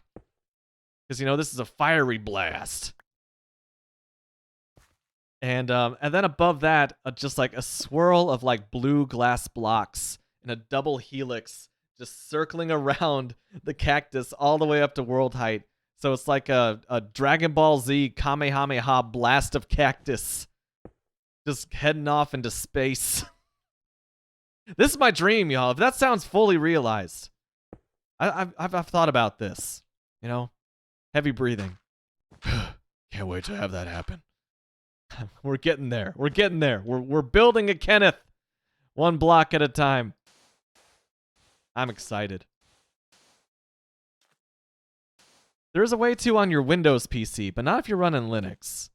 Like I said, the anti-cheat does not work on Linux yet, even though Epic can just push a single button and make it compatible with Proton. I kind of have a feeling that they're not going to. It's kind of have this strange, weird feeling that they would not allow that kind of thing. So, you know, no big loss for me. No big loss for me. But if anyone was considering joining me over here in Penguin Land, then and if they're big on Fortnite, I don't think they'd be too keen about it. Yeah, that's GeForce, right? So GeForce it streams Fortnite. Which, yeah, you know, competitive FPS. I know it adds a little bit of latency to it. Basically, like, long story short, what I'm really trying to say is, you know, I think I'm just over competitive games. I'm over Rocket League. It's just so much of a time investment, and I have some pretty you know, pretty time-intensive hobbies of mine, one of which is streaming Minecraft. That's just what I'd rather do, rather than, like, try to get good. I just kind of want to kick back and build. Or kick back and work on my research project. Or just, you know, kick back and watch a very large man eat, you know, competitive food challenges on YouTube with Zeta. It's a pastoral life I live. I've become domesticated these days. And I'm happy with it. I'm in a pretty good place, you know? If I ever start playing Fortnite again, that's how you know I'm in a pretty bad place. I'm in a dark place.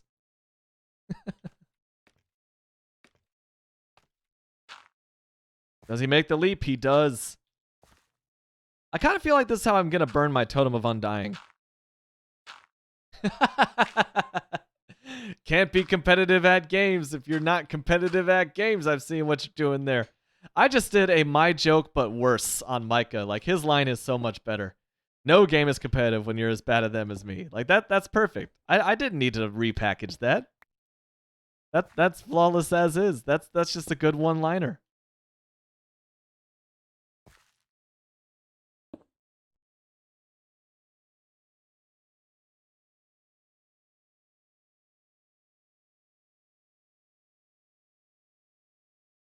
Oh my god, you got finals tomorrow.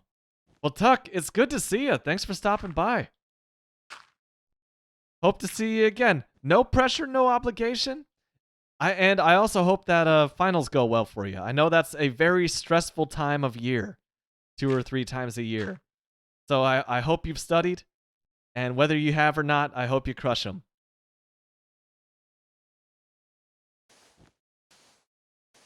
Ugh, finals. I still have dreams, man. I still have dreams. Where it's my freshman year of college, and it's day 3 of finals, and I've completely forgotten to set my alarm, and I slept in, and it's already like 30 minutes into the final, and I think that I completely blew it, which actually happened in real life. You know, that happened my freshman year. Still got the final done, but I still have nightmares about it. Anyway, on that optimistic note, Jesus Christ. On that optimistic note, Tuck, you have a good night yourself. Oh, but I do. That's the worst. I kind of had that perpetual feeling of dread in college. Of oh my God, I'm not sure if well, if there's a class on my syllabus that I just didn't notice until halfway through the semester. I was that kid, man. Wow, Mike has dreams about his old job and the boss won't talk to him. Huh. That's an interesting one.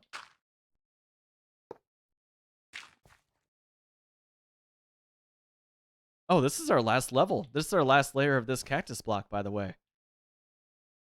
I might just leave this one be after this.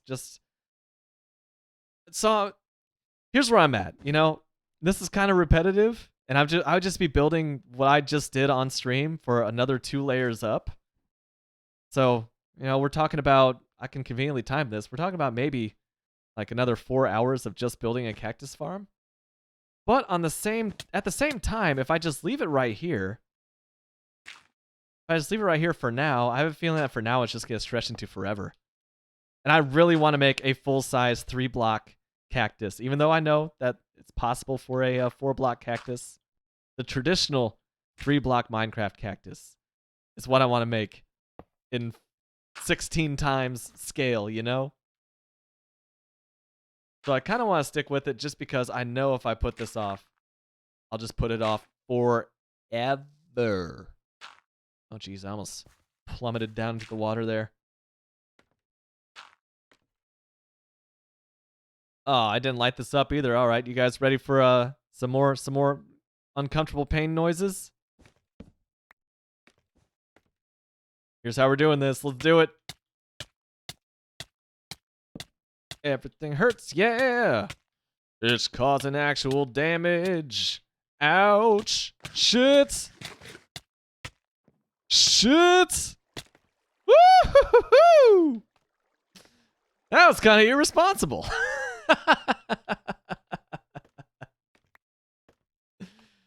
Oh, why do I do this to you guys?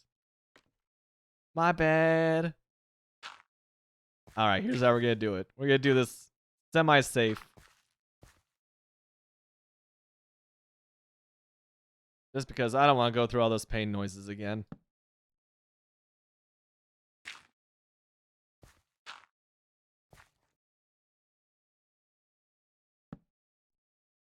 Huh.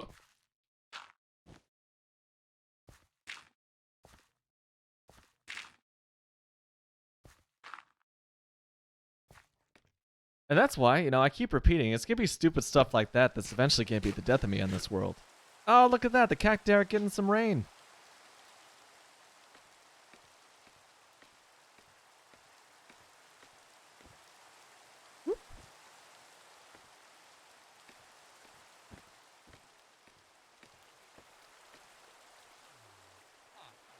Where was I? Did I have anything to elaborate on this music weekend?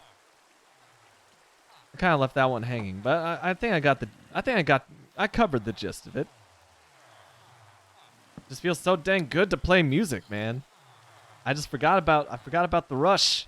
Forgot about the high. There's multiple tiers to it too, you know? There's just that vibe of playing music with another person and you're both just on the same wavelength. Kind of just like watch what each other are doing, and it's this kind of weird musical ESP where you're like, okay, here's where the chord change is coming.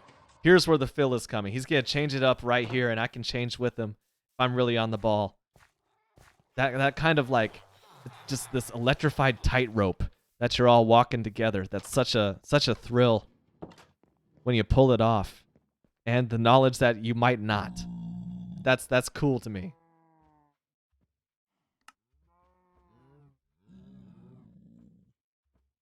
Once I get to a certain level of comfort with material, then it's just like the idea of someone messing up on stage is almost like something you look forward to, because it's like, whoops, the band is now in a hole that they've dug of their own creation.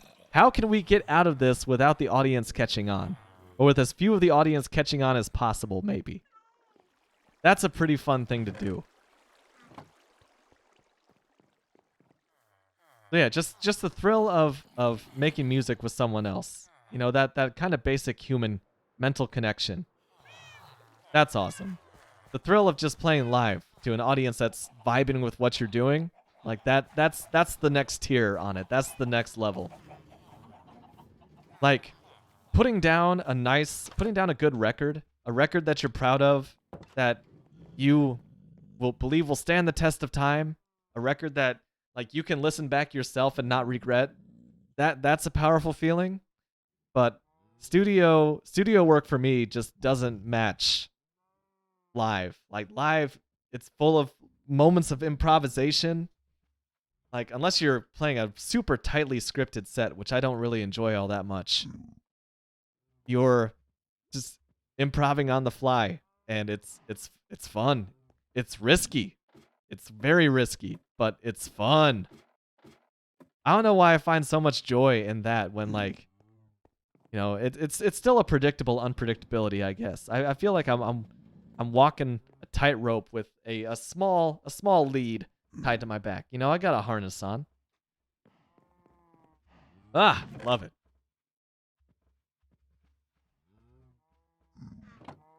Just my whole enthusiasm for making music was revived over this past week. And really just this weekend was just the punctuation note at the end of that sentence. It's kind of the carrot on a stick. It's like how the half marathon was kind of a carrot on a stick, when really it was about the journey to get there, right? It was about the being able to focus in and knock out that training every day. That's kind of what happened here too. It's just like the idea of rehearsing and practicing and writing with my buddy was the carrot on a stick, when really it was all the work that I put in to get there that I got a lot of joy out of. I don't know. I hope that makes sense. I really just want to see this like rendered. I want to see like the isometric view of this giant glass cactus. I find it hilarious. It wouldn't be as good with a Minotaur, which is like what I use for like world mapping, basically. Like it would just be from above is how Minotaur displays it.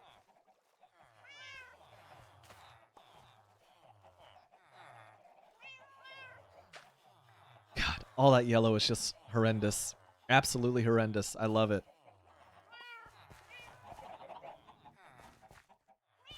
That may be like my safe not streaming project, is just continuing to build up the cactus. I mean, granted, I know that I had not exactly a near-death experience, but like a small panic experience in there. But relatively safe compared to other things that I do. So let me go ahead and minimize my little cactusy guide here. Let me also pause the game while I'm doing this, because I don't want disaster to strike while I'm referencing my streamer notes. So what do I still have left on my to-do list? Let me clue you guys in. A bee/honey farm, a magma cube farm, which would allow me to get magma blocks to create a gold farm, a massive gold farm in the end. I still really want to do that just because I can. See, Auto Cactus Farm, I'm working on it. with colored glass model of cactus block as the building, includes sand. I made a specific note of that this weekend when I had this idea kicking around. Auto stone generator, I don't really need it. I'll wait till a project comes along where I need a lot of stone. Auto sugarcane farm, I have that small one, but I don't really need it. Shulker farm, that would take some effort. That might be fun. AFK lava generator, I really only want that for infinite fuel, and I've got infinite bambizzle. I could continue my quest for netherite tools and armor. I could conquer an ocean monument and then turn it into a farm. Defeat a wither, complete all in-game achievements. I did a little achievement hunting on my last stream when I was like half asleep and full of food. Wonder if I can do a little more. Use the nether to travel 7 kilometers in the overworld. So I could definitely do that one. Just have to travel, you know, almost 1,000 blocks and then portal out. Use a totem of undying to cheat death. I'm still not ready to burn one of these because I only have 2. Oh, I could have done that with the pillagers, man. Give a pillager a taste of their own medicine. Okay. That one's gonna be terrifying. Free fall from the top of the world to the bottom of the world and live. Less terrifying with the totem of undying, I suppose. Hold the dragon egg. I can get the dragon egg real quick. That's reasonable. There's a way to do this, right? There's a proper way to do this. Minecraft wiki dragon egg. I'm sure I could get this easier just from YouTube, but I'm really hoping there's a guide. Obtaining in Java edition. It's not available in the creative inventory. Okay. 2 dragon eggs are generate. Really? Bedrock? It's 2 dragon eggs? That's weird. Trash. Just shitting on Bedrock for no reason. The dragon egg cannot be mined directly. Trying to do so causes it to teleport. Okay. A dragon egg is gravity affected and drops as an item when pushed by... Oh, this is easy. This is really easy. I know how to do this. I'm sorry. Virtual machine manager. Didn't mean to click you there. Let's go to the end real quick. just you know, a real quick excursion to the end. What could go wrong? Let me just put my construction materials in here, since I will not be needing them. And also, let me load up on some more of these delicious, delicious golden carrots.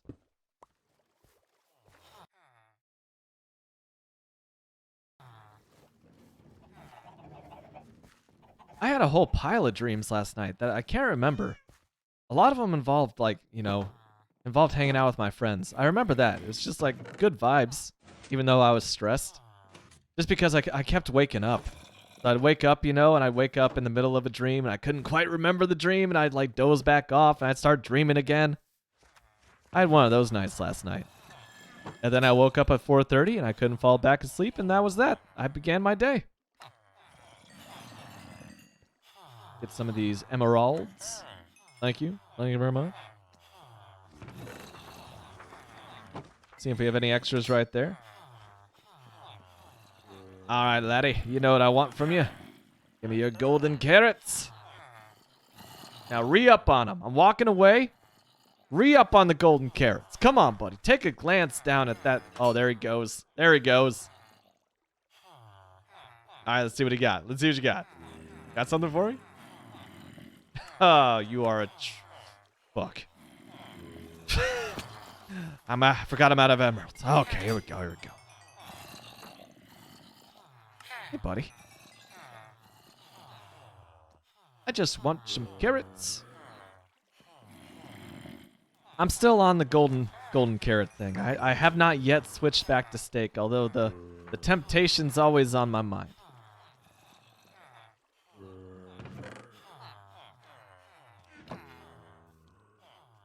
I'll go through those 2 carrots soon enough, so let's go ahead and go to the end. Before I forget, let's get the dragon egg. I believe I've got abs and crabs in here to keep me on point if I get too distracted. But right now, I am a just single Mental tunnel of attention. My mind's eye laser is directed directly in the direction of the dragon egg. Yeah. Let's do it. I think that, yep, there we go. I can reach the end portal with but a single glide. Can I dive in head first? Oh, I don't quite have enough. I don't quite have enough to get there. That'd be funny. Just try to... Yoop.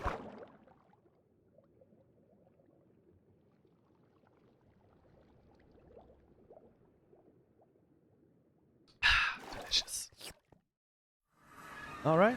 Welcome to the end. Dragon egg. Yes. I was like, I could go down to the... I have no need for XP right now. I'm good. Hey, fellas, how you doing? Hey, I'm just here to take the egg of that dragon that's terrorizing you. I hope you don't mind. So, I just like mine it, right? That's like a thing you do. Boop. Okay, easy enough.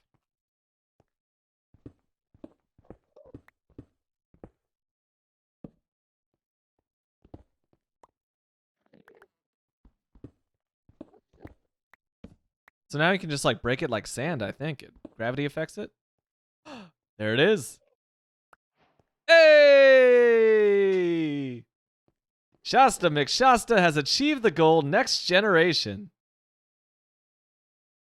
You see, I thought it involved something like that too. I thought you had to use a piston. But instead, yeah, it just mine it once, it teleports somewhere, and then it just like, you know, you can break it like sand. It just falls onto a torch and busts wide open. Look at that. I'm just gonna hold it in my hand. We gotta find a place to put this bad boy.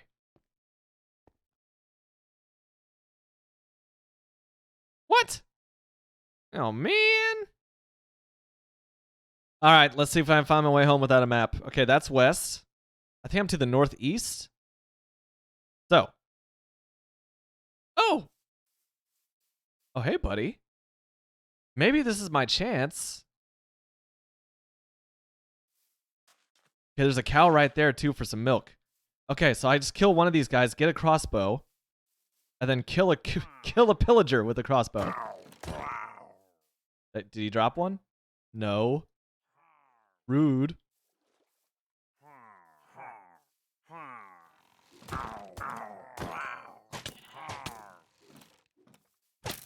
Hello. Do you have a crossbow? Can like any of you give me a crossbow? Because that would be like, that'd be awesome. You know what I mean? Did he drop it? Did he just drop the banner? He just dropped the banner. Oh man. I have a crossbow at home. I just never expect to see these guys. You know? Glider is back on. So before I forget, where's that cow? I don't even want to kill you, buddy. I just want some milk.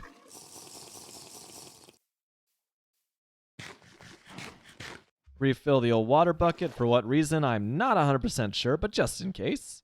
Once again, that's east, that's northeast. Let's see if we can find our home. If we get anywhere close to it, it's going to be really easy. Because it's going to be just lit up like a torch. Or I suppose like, you know, a grid of torches.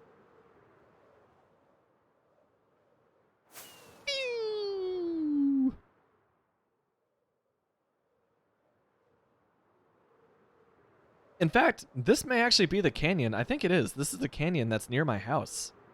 So, yep, there you go. I didn't try. It's so... Do you remember? Do you remember the very first stream on this world? I went on this incredible journey that took me through all these mesas. So many mesas. So many, like, unsuitable, in my opinion, biomes to build in. And ultimately, I just did a big circle and I wound up, like... 100 blocks, 150 blocks away. My home bed was obstructed. I was using the green one. One of those little things you don't even think about. At least I don't. It was fun seeing the clock whip around there. Okay, that achievement was easy. Advancement. Sorry. That one's scary. Levitate up to 50 blocks from the attacks of a shulker. What we got here? Get in a boat and float with a goat. Whatever floats your goat. Huh. I've never seen a goat. On this world, I've seen a goat like a couple of times. Use a campfire to collect honey from a beehive without using a bottle without aggravating the bees. Okay, that's easy enough. Right? Campfires are really simple. Like a piece of coal? Yeah, okay.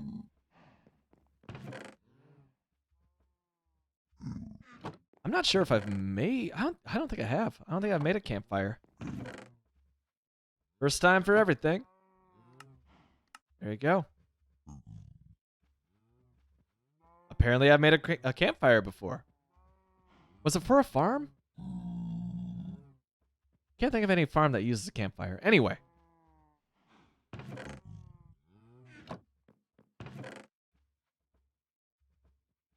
Dude, what do we do with the dragon egg? Where do we put the dragon egg, dude?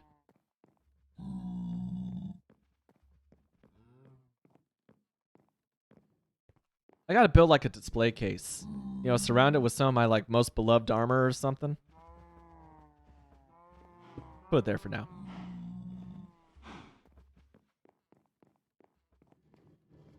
My house has become very sparsely decorated as I become more utilitarian, and I know my furnaces are no longer confined to a single block anymore. Like I got a whole spread in the basement. Oops. Okay, campfire. Bees. I don't know, man. Maybe I should save this one until I farm. Yeah, I'm gonna save that one until the bee farm. Put the campfire there. I'll know what to use it for. Maybe.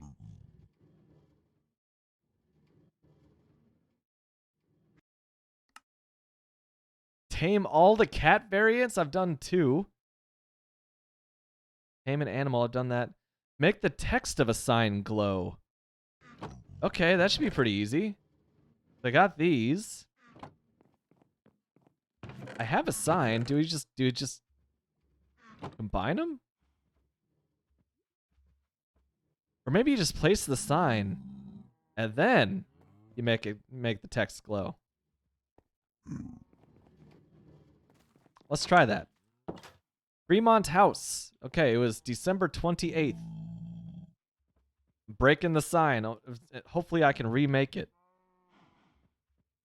Fremont House, December 28th. I could have just... I don't think I had to remake it. I think all you had to do is like this. Oh yeah, glow and behold. Look at that. That's fun. Fremont House. So formal, Shasta. Okay. Dang, I could have just knocked out that achievement. Team up with an axolotl and win a fight. Okay. Could do that. Eat everything that is edible, even if it's not good for you. Okay. Use netherite ingot to upgrade a hoe, and then reevaluate your life choices. Okay. I could definitely do that one.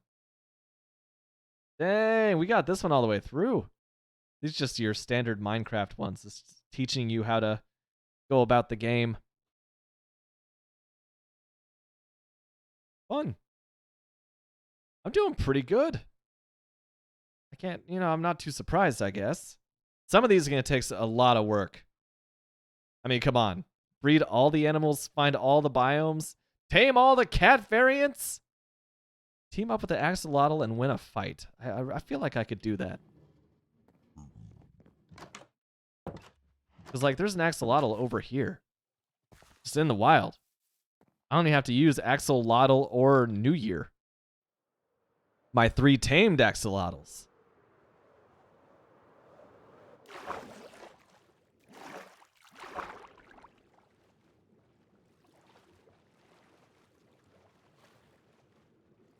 I swore he was around here.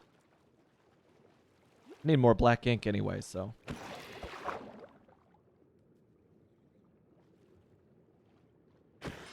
Maybe I need a farm to get a trident too, because I want a trident. I think that'd be a great way to take on the water monument, the ocean monument. They're just absurdly hard to find, even with looting. That guy dropped a copper ingot. Okay. Thanks, homie.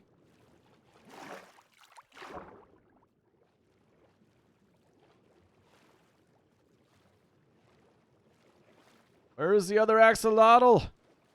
Swimming around in the darkness.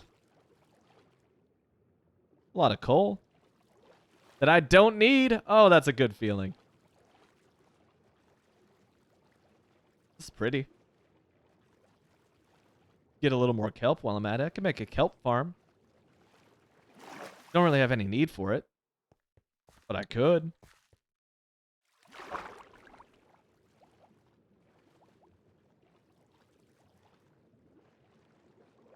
See, I'm afraid of my sweeping edge. It'd be tough to team up with an axolotl. Like, I'd swing at the baddie, and I'd probably hit the axolotl too. That nobody wants to see that. Least of all me. Oh, this is interesting.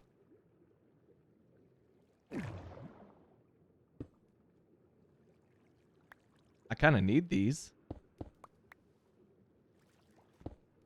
So yes, I will absolutely destroy this thing that's interesting here.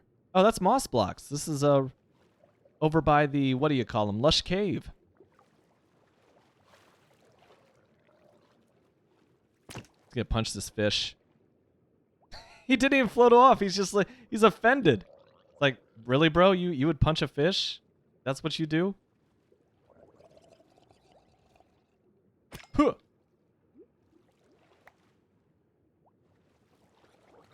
Still looking around for the axolotl. Where's this guy? I'll just punch him with a sword.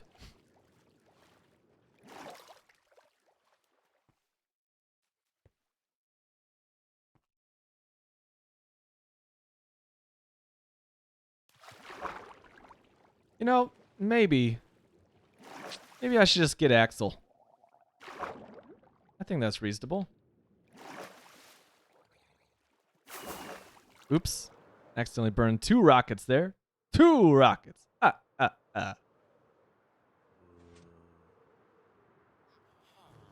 Whee.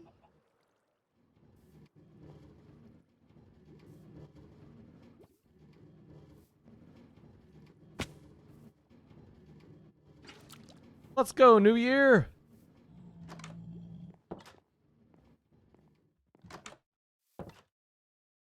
Hope I don't lose them. But it's better than just permanent captivity, too. That was a pretty slick double jump there. I'm feeling pretty good about that.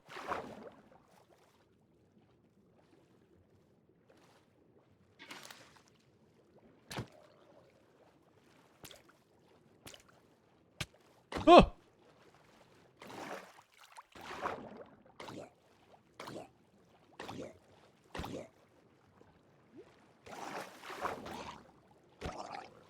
I'm afraid to use the sword, but...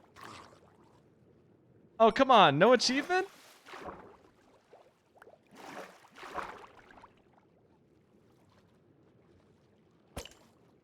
Sword is too powerful. What about the axe? The axe is too powerful. I'm gonna lose him, aren't I? New Year! Where'd you go, buddy?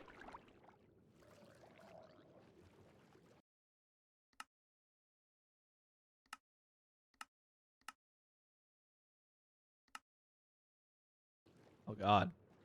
Okay, this is better. Oh, there he is. Hey. Let me take this guy out. Psst. What?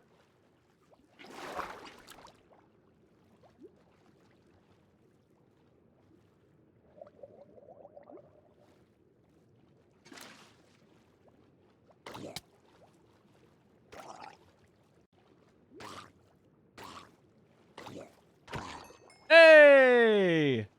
The healing power of friendship. Look, all I had to do was use the axe. No sweeping edge, big brain.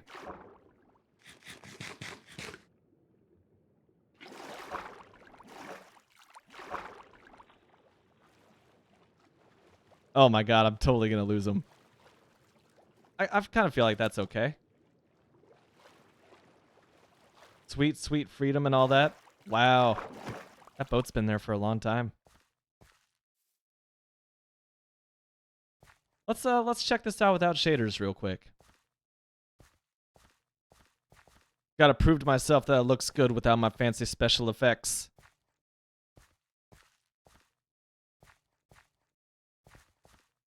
I really lucked into those turquoise banners. That looks really good on the house. Oh god, the Cactus Farm looks awful. Oh, let me get a good look at it.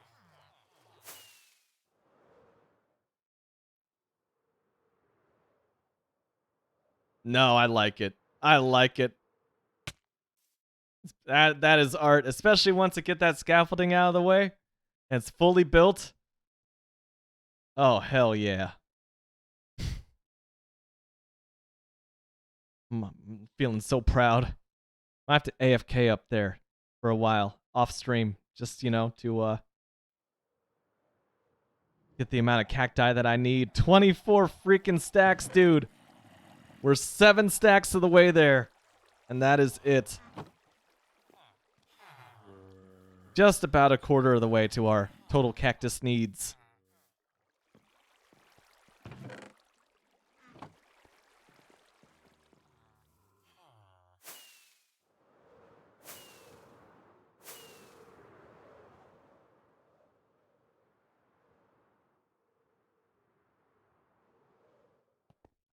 Lovely.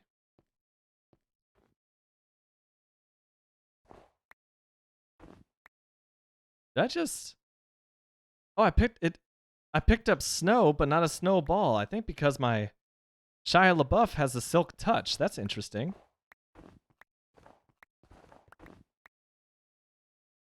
Okay. Free snow for yours truly, I guess. I'm really unreasonably proud of this little safety room too. Just 2 buttons. Bam bam. What's up, Preds? How you doing? Just showing off this abomination of a cactus farm I'm working on. And doing a little achievement hunting. I got a little bored just working on the cactus farm, but I'm pretty happy with it. I'll have you know, this giant glass abomination, it's only 1 modeled cactus block tall right now. I'm gonna have it be 3 cactus blocks. Growing out of this awful urine pea yellow sand block that is sitting on. Jesus Christ, that's the reaction I want, baby. It's a monstrosity. I love it, and it's the emblem of this great little settlement that I'm working on. Wait, it gets even better with shaders. It is in fact filled with cacti. This is my farm. So as you can see, I'm doing pretty good. Got some nice returns already. This will definitely be enough to build 2 more 16:1 scale cactus blocks to fill up with even more cacti. I'm just saying that I might just like I should do sand instead of the glass. Damn, that's actually a pretty good aesthetic effect. I have infinite glass thanks to my villagers. I don't have infinite sand.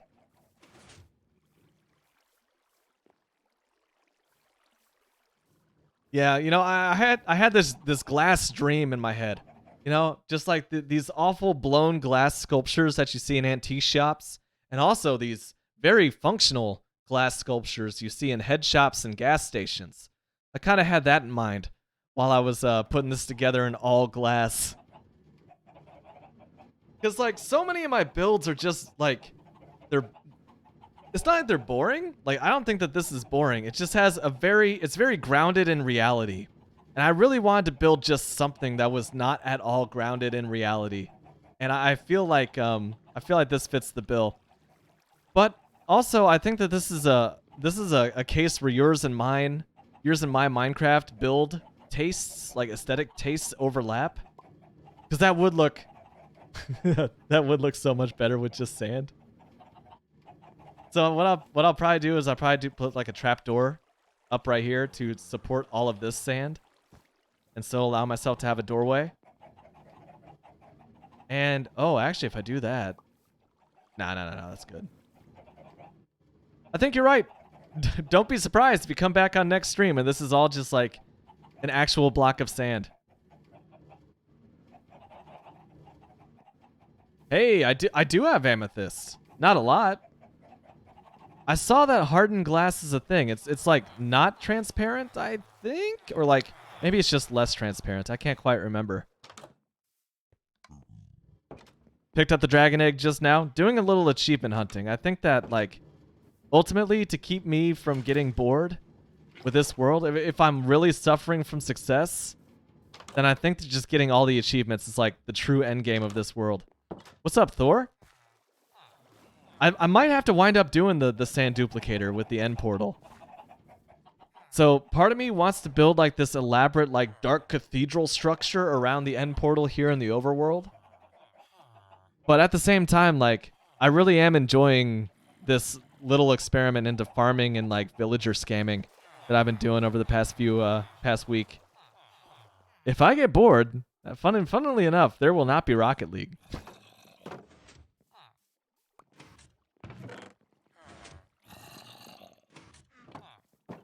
Yeah, I gotta say, you know, I am enjoying getting into the more technical side of Minecraft on you know, this quote unquote end game after the dragon.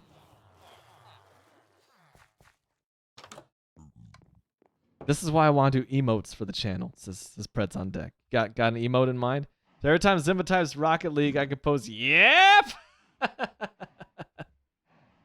That's basically how I feel. It's good to hear from him. At the same time, it's like, I get it! I'm not playing Rocket League, man!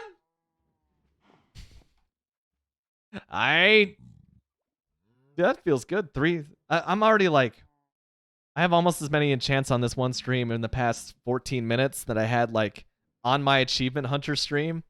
Which, to my credit, I was half asleep for almost all of that.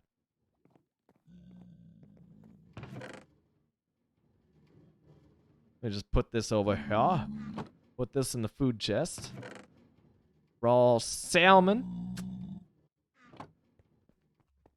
Pour it up a little bit. And you know, I may wind up doing that auto item sorter again.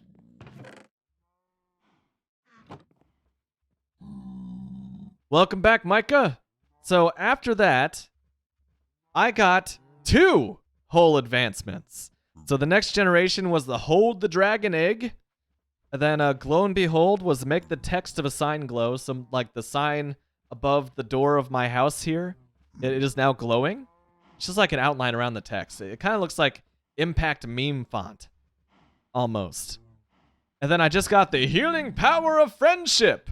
Right, I took one of my axolotls, New Year, from its little pit back here in my backyard, and I took it hunting for a drowned out in the bay down there, which was pretty cool.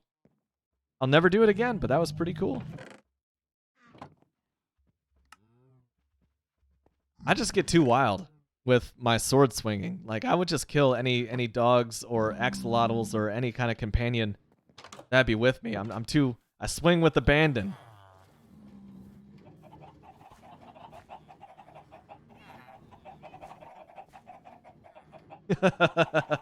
All right, let's go to the desert. Let's get some sand. This will not take long. Getting the sand will not take long, but you know, replacing all that precious piss yellow glass, that might take a little work. Okay, so this is my backup thingy here. Okay, that's good. Keep that.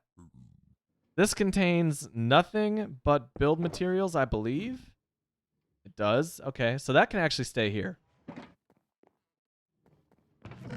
Shulker boxes are nice. You know? They're just nice. Oh, how nice. Put my fresh snow in there. I got a few more shulker boxes, by the way, on what, a couple streams ago at this point? No, it's just last stream. It's just been a little bit. Add this boat to my collection. This bed should not be in here. Red bed redemption goes right there. And yeah, I'll put the axe up. And I'll take a couple more shulker boxes. Let's get like a couple. Would it be crazy? Would it be absolutely insane to get a couple shulker boxes worth of sand while we were out there? Yeah, dude, I got the shulker dupe farm. I have a shulker farm on my list, my to-do list. Actually, while I got you here, Thor, I could walk you through what I have on my to-do list right now, and most of them are farms. While I fly out to the vast desert on the outskirts. A bee/honey farm, which is most efficient in like the end or the nether because bees can be out 24/7. There's no such thing as nighttime. A magma cube farm, which will allow me to get magma blocks for a massive nether gold farm, which I don't need that much gold anymore. I'm just really entertained by the idea. I think that infinite golden apples would be pretty dope. So, okay. There might be a logical reason for me to get infinite gold. That's on the list. I'm working on the auto cactus farm. It's already there, basically. A shulker farm to give me infinite shulker shells. I think that'd be dope. AFK lava generator, stone farm. Not really interested in those. I really have infinite fuel already. Netherite tools and armor. I just have netherite boots at the moment, so that's not really a farm. That's just the thing that I gotta knock out. Conquer an ocean monument. Farm the ocean monument. Maybe drain the ocean monument. I don't know. Sounds tedious and fun. Allow me to use those sponges. And I still gotta defeat the Wither and get a beacon. Like that's a big one. That's the proper event, I feel like, is taking on the Wither. And then after that, I have complete all in-game achievements, which I have never done. I know that there's like guides out there. The beacon should be the first step. I think that I want to get all netherite armor before I do that. And I understand there are some super stupid ways to take out the Wither. I've done them before. And that's probably what I'm going to wind up doing, just so I don't like risk things, so I don't get too risky. Ooh, sponges dry almost instantly in the nether. I never thought of that. That makes sense, though. Oh, yeah. What part of the desert should we level out? I've definitely hit up that pyramid before. I've seen you before. All of it. Well, you know, I got a friend where his whole goal in life is to make this giant, world height reaching vertical maze out of nothing but sandstone. Maybe you've seen me conquer it before. I conquered it once before on stream. It's called Turtle City. And that is basically what he does to deserts. Just completely empties them out. Now that Zimba's out of a match, don't care, choose a different game. And to harass you with if it's not Rocket League. I mean, you know. I'll still be over here playing hardcore Minecraft. Even when this long bug that I've been on, this most recent bug, even when it passes, there will still be hardcore Minecraft. Although a friend was telling me about this is not a tease or anything. I haven't bought it. I don't know if I will buy it. A friend was telling me about Disco Elysium over this weekend, and I don't know. I'm very entertained by that concept. I thought you'd played it, Fred's on deck. There's just I basically tuned out on AAA gaming over the past few years, for just various reasons. Part of it's just video game burnout, and I'd heard of Disco Elysium and I knew nothing about it. But from the synopsis, and he didn't spoil anything for me, but like from just how he described the game and the situations that he got himself into, like, kind of seems like it'd be up my alley. That seems like it'd be a fun one to stream. And of course, until January 27th, which is in 2 days, the Outer, is it Outer Wilds or Outer Worlds? One of those two that Juggernaut was telling me I should play when it first came out. That's on a pretty steep discount right now. They're both like Outer Worlds, that's it. They're both like RPG games, which historically are very hard to, hold my interest. But, I haven't really risked it for the biscuit on a game for a while. Just like blindly went into something. And I kind of feel like that'd be a fun opportunity to do so. Outer Worlds. Outer Worlds is short, Disco is long as fuck. Dude, the way that he was describing Disco sounds like the replayability is just nuts. He says with this director's cut, they recorded over 1 million lines of dialogue. 1 million lines of dialogue. That's 1 followed by 6 zeros and a couple commas / decimals, depending on where in the world you are currently. Like, that is fucking crazy. Clearly, I enjoy games with infinite replayability. So, like, I don't know. It seems like it'd be up my alley. Just weird and engaging, and also it's like totally up to you. Also, it sounds like a weird kind of crime drama. Like, it's kind of like got a noir aspect to the storytelling, which, I don't know. I'm always very entertained by that. But I know basically nothing about it, which is a great thing. I feel like that's a great way to go into a video game. It's just, it comes highly recommended. Your friends think you'll like it. Press the start button or enter or whatever, Go in blind. Get wild. Yeet. So, all I can say is that that's on my mind. Also, current thought. Can you breed bats? Are bats like a breedable mob in Minecraft? Because I gotta breed all mobs in Minecraft to get that achievement. You'd think I would enjoy Outer Worlds more. Crazily enough, like between the two, it sounds like the Outer Worlds might be a shorter gameplay experience. You know me, I'm frustratingly inconsistent. Like, you think I won't love Fire Emblem, and against all odds, I think that this is just one of the greatest games on Switch. And you think that I'm gonna love a game, and I'm just like, I wish I was more consistent from day to day. It's like every day I wake up and it's a brand spanking new one, and my interests have completely shifted from when I went to bed. It's the dumbest thing in the world, but that's like how my brain works. True.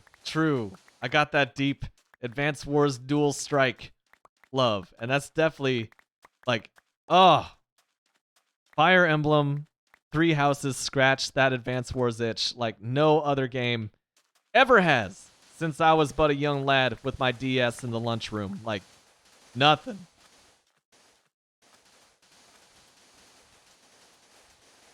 And I'm trying to think, like, so if the Outer Worlds, it's like a RPG game set in space, like heavy role playing. You are your own character. You can come up with your own story, basically.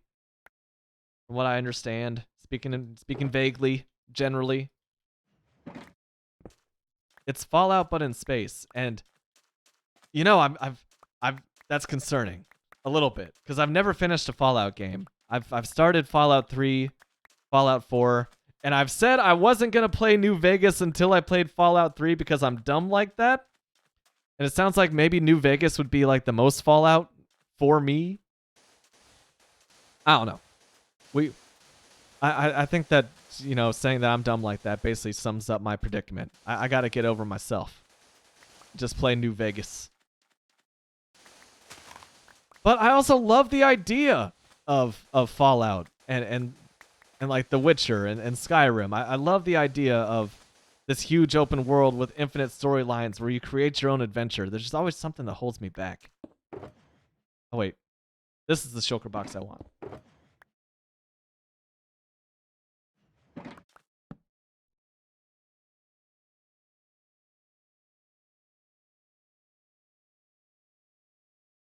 it gives that is a huge thumbs up from Thor, saying that it gives him a Fable feel, because the way that Thor feels about Fable, that is some high praise. That's like me saying, it gave me the same feeling as Minecraft. I don't think that's too extreme. Same humor. Oh, okay. Which Fable's humor is pretty fantastic. Most of my Fable experience occurred watching over Thor's shoulder, or like sitting on the couch next to him and watching him play. And I can say that I definitely vibed with Fable's humor.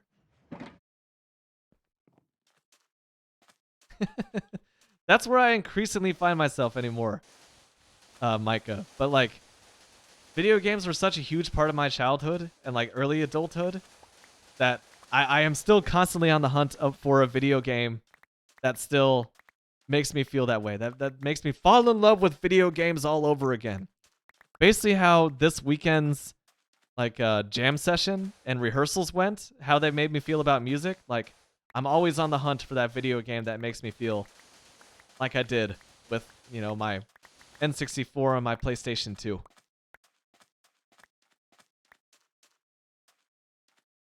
What's up, Quantagon? Fable 1, best Fable. This is Thor.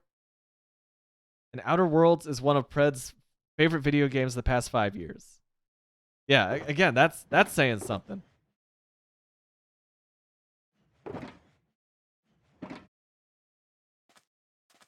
Because I feel like Pred's on Deck plays more. He keeps up better with his game purchases and games he actually plays than a lot of us in our circle. I don't think that's a controversial statement. So saying that it's one of your favorites in the past 5 years is saying something. Because Pred's on Deck actually finishes video games. Unlike me. Although I'm working on it with Minecraft, damn it.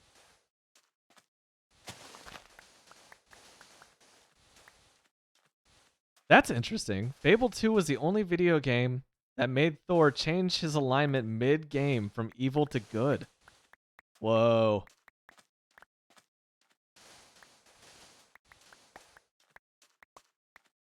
Just play old ones for that, yeah. I don't want to be that cynical, Zimba, but I am that cynical. Like, I do feel that way. Where it's just like, I don't know. I keep up with like I read the articles on video games and like reviews, and I really haven't seen many video games that was just like, man, I just really want to play that. I think what I struggle with is like mechanics are in a lot of AAA games right now. The mechanics they all feel kind of samey. Like maybe there's just one gimmick, and it's just like, okay, well, I've played a game with these controls before, and it's just so much story that I can never just focus on it. So it takes something where like the control scheme, like there's something about the controls that's just fun. It's got to be fun to play as. It has to have that Super Mario 64 effect, where if you just put Mario in a square box, he'd still be fun to control. Like, I think that's why I love the most. Like that's the most common factor in the video games that I enjoy. That they're just fun to control. Even Rocket League falls under that, Zimba. Rocket League, it's just, the car's just fun to control. It's fun to progress just by learning new ways to control the car. It's fun to progress through Super Mario 64 and the Super Mario series just because you come up with new ways to move him around 3D space. That's pretty cool.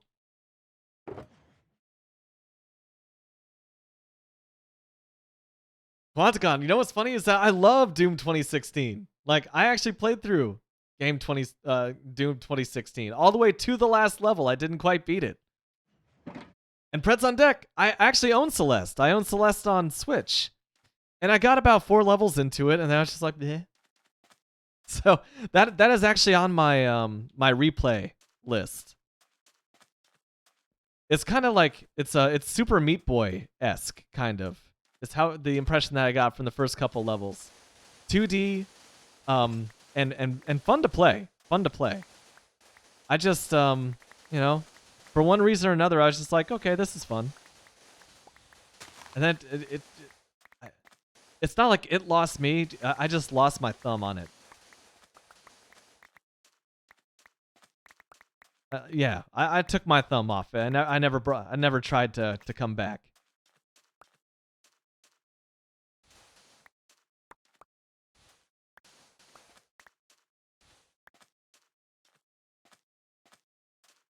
I've seen you play in Factorio quite a bit, Simba, so I know it's a good game because I feel like you have quite a bit of experience at it.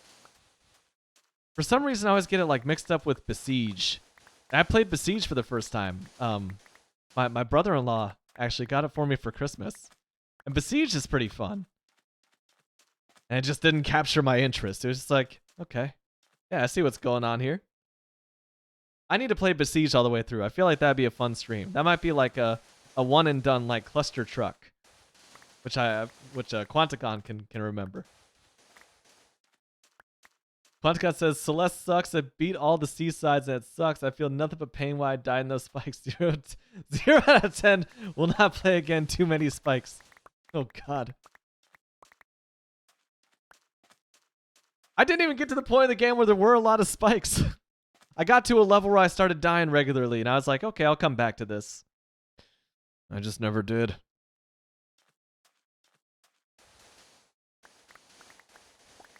Maybe I just need to. I need to get Celeste on PC. I need to double down on Celeste. Oh, now we're good. I have nightmares like the entire desert collapsing underneath me, and that's how I ruin this totem of undying. This is good. I'm really just. Preds, Thor, you guys have really just got me off on a video gaming ramble. Really passing the time while I'm gathering all this sand. Celeste has 3 versions of the game. Once you beat it, you get all the B-sides, and then you get the C-sides. Oh shit, I didn't even know there were like difficulty tiers. That's borrowing from some classic video games. I like that. Oh god, each one considerably harder than the last. I'm leveling the shit out of this desert, dude. This is fine. I'll cut into this layer. Let's go.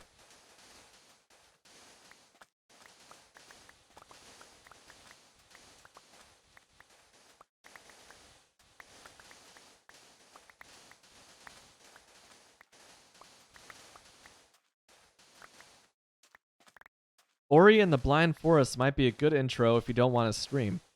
I saw someone speedrun Ori and the Blind Forest. Just, you know, a couple weeks ago. Game's done quick.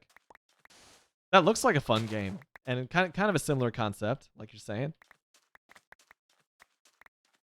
To your point about rediscovering your love for gaming, that's what Final Fantasy XIV did for Preds on Deck. That's dope, dude. Cause like your hype about Final Fantasy XIV is kind of contagious. Like, damn, dude, bro's really vibing with this game. I'm happy for him. You know, that kind of thing.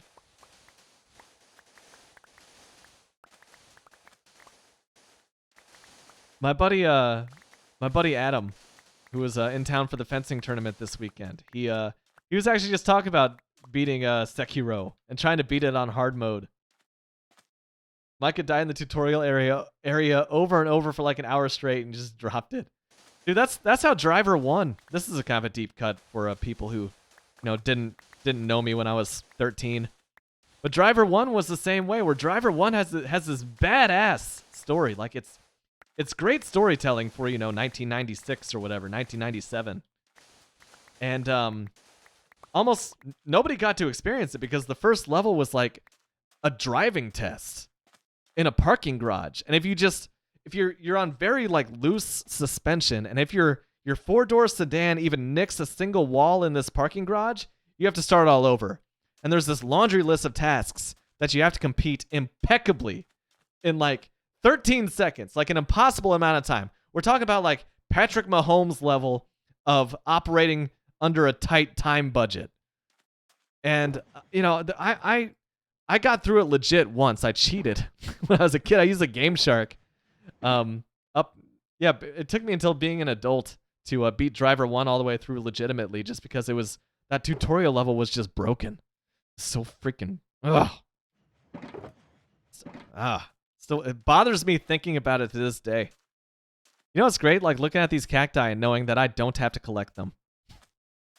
My collect-a-thon days of cacti are over. I also should make sure that I don't break my Shia LaBeouf here. I'm putting a number on my shield. Shield. I'm putting in a number on my shovel. Woo, I could do with some dinner, man. Getting late over here. Chestertown, USA is looking like this desert right now. Shit!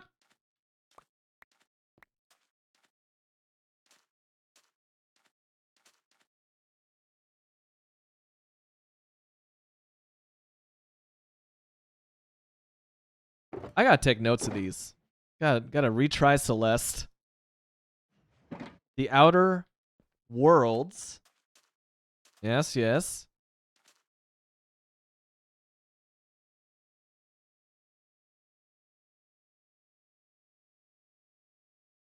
Then there was one more, yeah? Yeah, Disco Elysium. That's the one that I brought up. The Outer Wilds is also fantastic, says Pretz on deck. Dude, it seems wrong. It seems wrong for two AAA games to come out with such similar names. Like, that's some bullshit. No wonder why I'm so profoundly confused. Oh, Outer Wilds is far from AAA. Shows how much I know. A spacecraft figure out obscure puzzle game. Okay.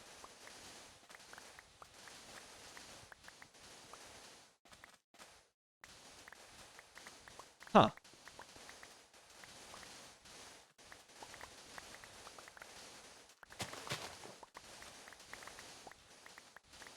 That's one of those like that'd be a risky shot. Oh god, hello creeper. You know what? I don't even need it. I don't even need your gunpowder, but I'll take it. Why? Because he was there.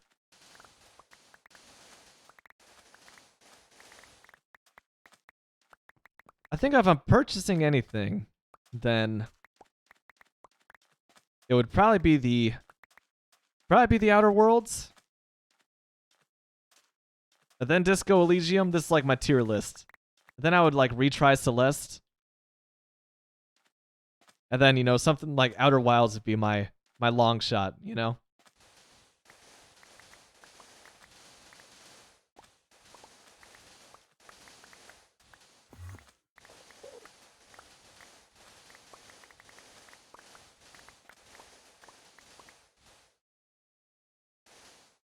Yeah, that's my fear. Like, I want to be that kind of person who can sit down with a video game and enjoy a really heady story. Which I was able to do with like Metal Gear Solid 2 when I was a kid. I feel like my attention span has dramatically decreased as I've gotten older. Oh, thank you. Thank you, Enderman, for dropping that random sand block right there and ruining this perfectly level surface. But I am collecting these, and I appreciate your effort, sir. All right, we are officially out of dual shulker space, so let's GTFO. I feel like we've done enough damage to our shovel here.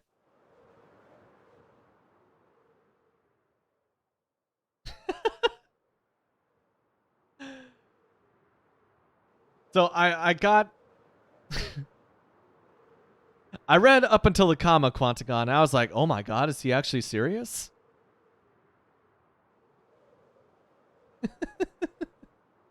And then I was like, okay, we're good. Like this, Quantagon has finally lost his mind. One game I'd really love and recommend is Roblox. I played one of the games on there. There's one game about simulator had me clicking on my mouse until I level up. It was such a fun experience to see my character level up doing nothing but repetitive gestures over and over again. And I considered it better than Dark Souls combat mechanics. Then I just keep leveling up with no other goal but to keep leveling up. 10 out of 10. Do recommend. Jeez. Micah bought Phoenix Rising for Switch. Meaning to play it, still haven't. Watched Heyo LJ play a lot of it. I really want the whole story, but I can't seem to focus on video games anymore. I have to play in like 30-minute increments. I'm not quite there. But I'm getting there. I feel you. I'm glad I got it like a standalone sandbox. You know, not a sandbox, but a sandbox. Sand chest. Put all this stuff in, because we have loaded it up. Alright, bang. Oops. I mean, I could technically just put those shulker boxes in there, but...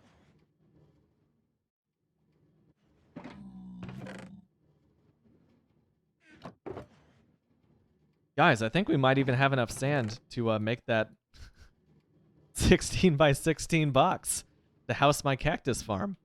I don't know, just you know, kind of hunch. I have a feeling.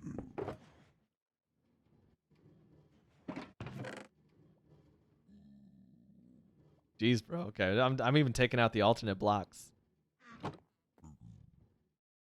Sugarcane farm supplies, which I will probably not use. I'm actually gonna move my gravel chest. Here, buddy. This is now sand.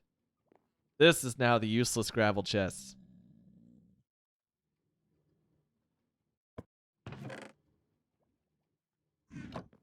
Bang.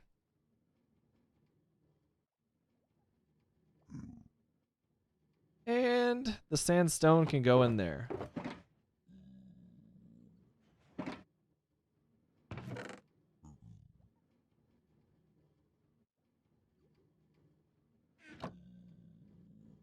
That one should be, yep, that's my survival one. Shokabakshi should go up there.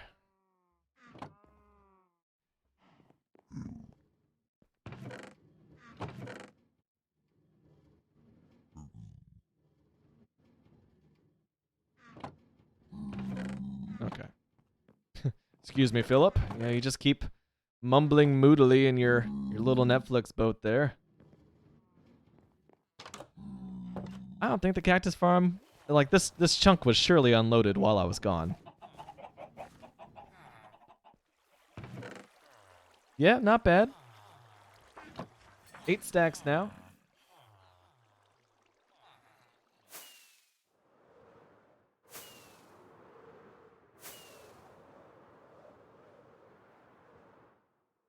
Oh, I missed it. Excuse me, just using an extra firework to land on this little AFK platform up here. Ouch. Well, y'all, I am gonna grab some dinner.